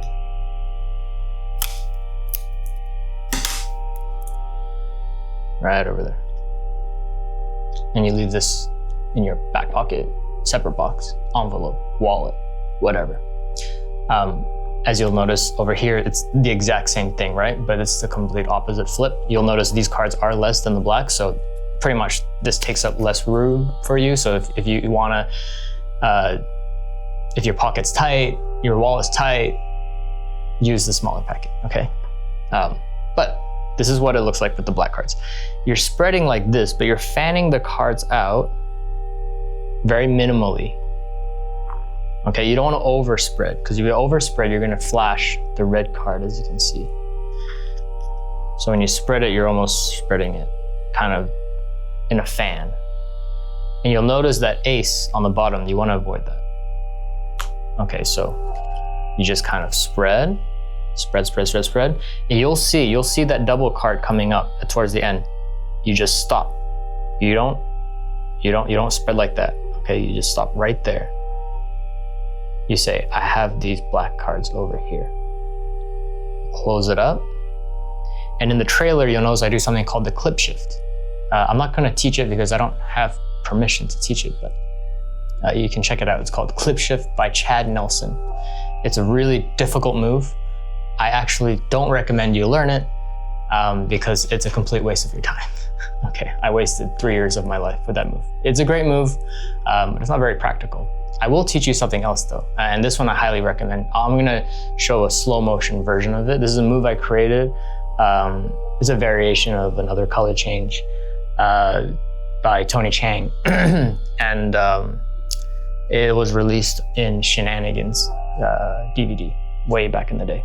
Okay, it looks something like this. So before, if I wave over, it's now red. You can see it's the ace of hearts. Actually, not just the ace, but every single card changes to red. And the reason why I like the way this GAFF cards are set is because you're able to really spread the cards and almost show all of it after it's changed. You know, after the heat's kind of gone, you can almost show every single card. Just be mindful of overspreading. You don't want to show the black card. Okay, so you just kind of practice. This is going to take some practice. You're able to show majority of the card, and that is literally it. I'm gonna go over the trick again. And this is, you know, these types of routines are very fun to do because it's pretty easy. So I'll show you one more time. Remember, when you're showing the first set, which is the black, you know, not too much pressure is on this. So you don't have to spread, you don't have to try to overspread it. It's a very minimal spread, like this. And how you spread the cards is the left thumb is pushing off like that. The right hand is collecting. And again, if you're left-handed, everything's the opposite, okay? You're spreading like this into kind of a fan-like way. This is much easier if you're standing up. For the tutorial purposes, I need to sit down. So my hands are kind of in an awkward position. So, but when you're standing up, you'll realize this is much easier. But for you, I will do this. All right, so like that, you're showing black cards. Close it down. And then I'm gonna teach this later way more in depth, but this is what it looks like. Okay. And change. And notice what I do here. I show the ace. And it's very similar to the previous trick before. We're now rotating the deck. And because of this rotation, when I spread again, now it's all red. Okay, I'm gonna go over that rotation again. It's very important. Black cards, 4 spades, ace of hearts, but not just the ace, but the rest of the cards. So you do the change, you rotate it this way, ace, and now you're re-gripping like that, okay? Now sometimes, I forget to rotate the deck mid-performance. So anytime that happens, you're gonna do what we call just a turn, like that, okay? This is not as subtle, of course, but you know, you need to do it in order for the trick to work. So you just remember and you're like, oh, okay, I need to rotate the deck, all right? So, but ideally, you want to be more subtle with your rotation. So you show the black cards. Watch the 4 spades. Boom. Look, it changed to the ace. I place it like this vertically. And I grab the deck in middle, and now it's rotated. And now you can show every single card all the way to the last card. Okay, so let's go over that color change more in depth, okay? And by the way, this color change, you wanna practice, again, with a bicycle deck. Because this is the type of move, again, you're gonna practice a lot. This is gonna take you about maybe a week or less than a week to learn. but the cards are gonna get clumpy from the sweat of your hands and etc. So I don't really have a name of this move, or if I did, I totally forgot the name that I called it in Shenanigans, but it's in the Shenanigans project. So hand is in biddle grip. Right hand's holding the cards like this. Left hand is gonna pretend to collect the deck. But in the action of collecting the deck, you're retaining the card that you want to do the change with. So from the underside, it looks like this. Biddle, I'm transferring the deck from my right to my left, but now my left middle finger and fourth finger are gonna swivel that bottom card using my thumb as an anchor point. We're gonna go into what we call longitudinal grip. This is called longitudinal. You're gonna angle your hand like this. So the angles are pretty good. Angles are about 150 degrees. Okay. Now, if there's people close to the extreme side, you wanna close your fingers up. You know, when you're surrounded, you wanna do this really fast, and that kind of covers the action. So I'm gonna stand up for this. Watch the king, and it changes to the 4. So notice even on the side, it looks, because you're moving so fast, it's hard for people to see. But if you have your angles set properly, you can do this slowly. Make sure you have your angles covered, because it will flash for the people that is on this side of the viewing angle, okay? Here and here. And that's it. Thank you.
All right, so now that you've learned this move, right? The one that you get into longitudinal palm, the one where it looks like you're passing the deck from your right hand to your left and then changing. You'll notice you can apply the same move to these GAFF cards here, both with the 4 of hearts and with the shrinking aces. Now in the trailer, I did a different way of performing it, mainly because whatever was the fastest I did for the trailer. But you know, when you're practically performing this, you always want to do what works best in whatever situation you are. So, you know, when I'm doing something for camera, I do whatever works best for the camera. When I'm performing for people, this is something I would do. I would do this move here. Okay, so you have your 4 of hearts and you have your 4 matrix GAFF 4 hearts here on the bottom. The one with the collected, totally, 3-way, and 2-way in that order. And you'll notice you can do this move and it works really well. So you watch the 4 of hearts. I can actually grab one of the hearts and move it. And they can even feel it, touch it, it's fine. And you repeat the process again. Do it again, now it's 3. They can touch it, feel it, whatever. Look, nothing in my hands. This is just an excuse, right? Nothing in my hands. An excuse for you to grip the deck with your right hand.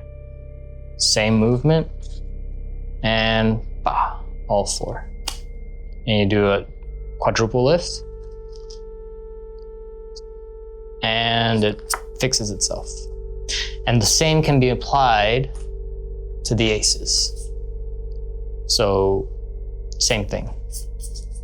Ace of hearts on top, Ace of Hearts, medium on the very bottom, tiniest on the second to bottom.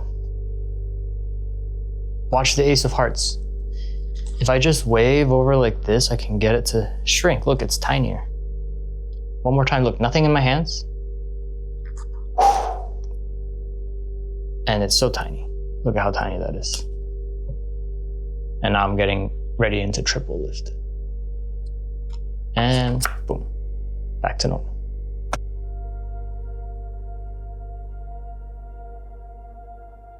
All right, everybody, we've reached the final part of the evolution to card magic.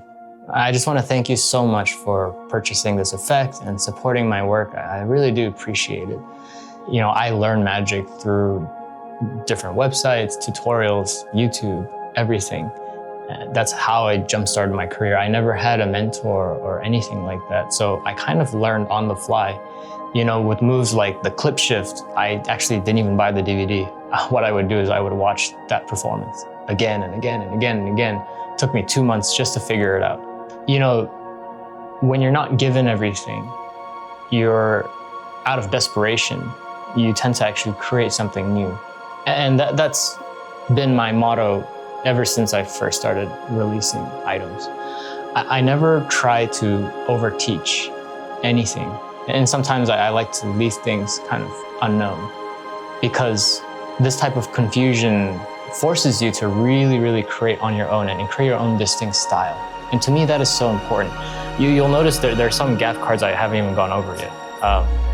Blank card, double blank card, this card. What is this? I don't know. Another blank card with a red back, and another blank back card. And I'm not going to teach you how to use it. I want you to play around with it and figure out your own way. Tinker with it. You know, magic is all about creation, innovation, and adding your own style to it. I truly believe in that. And I want you to do that. You know, everything that I taught you, all these routines, don't even use it, you know? Practice it for your family. But when you go out and perform for real, like at a gig or something like that, let's say you're getting paid to do something, you know, the longer your magic journey goes, the more I want you to always change things all the time. Never do it how someone has taught it to you. And I really believe that that was what gave me my success. And I want the same for you. And I know you can do it. It does take time. It's not easy. Trust me, I know. It takes a long time, a really, really long time to figure out your own way of performing something. And all it takes is just a lot of experimentation.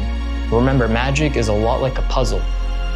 And in this type of puzzle, you're able to create anything. It truly is limitless. You can create your own outcome. You can create your own method. You can create your own storyline of how you want to present it. It doesn't have to be oil and water. It can be a color-changing deck. You know, it can be anything. And so really, really take that into heart, okay? And I really wish you the best in your journey of magic. This is just the beginning. There is so much in magic to do. But in the end, you know, with all of these tricks, there's thousands, to be honest. Really hone in and focus on just 3 or 4 tricks. That's my best advice. I know this came with so many GAFF cards, so many tricks, so many sleights. When you're starting out, or even when you become advanced level, just get really good at 3 or 4 plots, 3 or 4 sleights or effects that you're just so good at doing, and that is yours, that is unique to you. And that's what's gonna make you stand out. For example, I learned card to mouth when I first started. And that was actually the only trick I would learn and perform and practice in front of people for 3 years straight. I wouldn't even do anything else. I would just do card to mouth all the time with the smoke. I still do it till this day, you know? But because I did it so much, I was able to change it and make it my own. And that's what won me Fulas, Fism, and AGT doing that trick with the card coming out of my mouth. It's kind of wild, but it's true. And And I'm sure you're gonna figure that one trick that works just for you as well, okay? So thank you so much again for purchasing this. I really appreciate your support. I'll see you in the next one.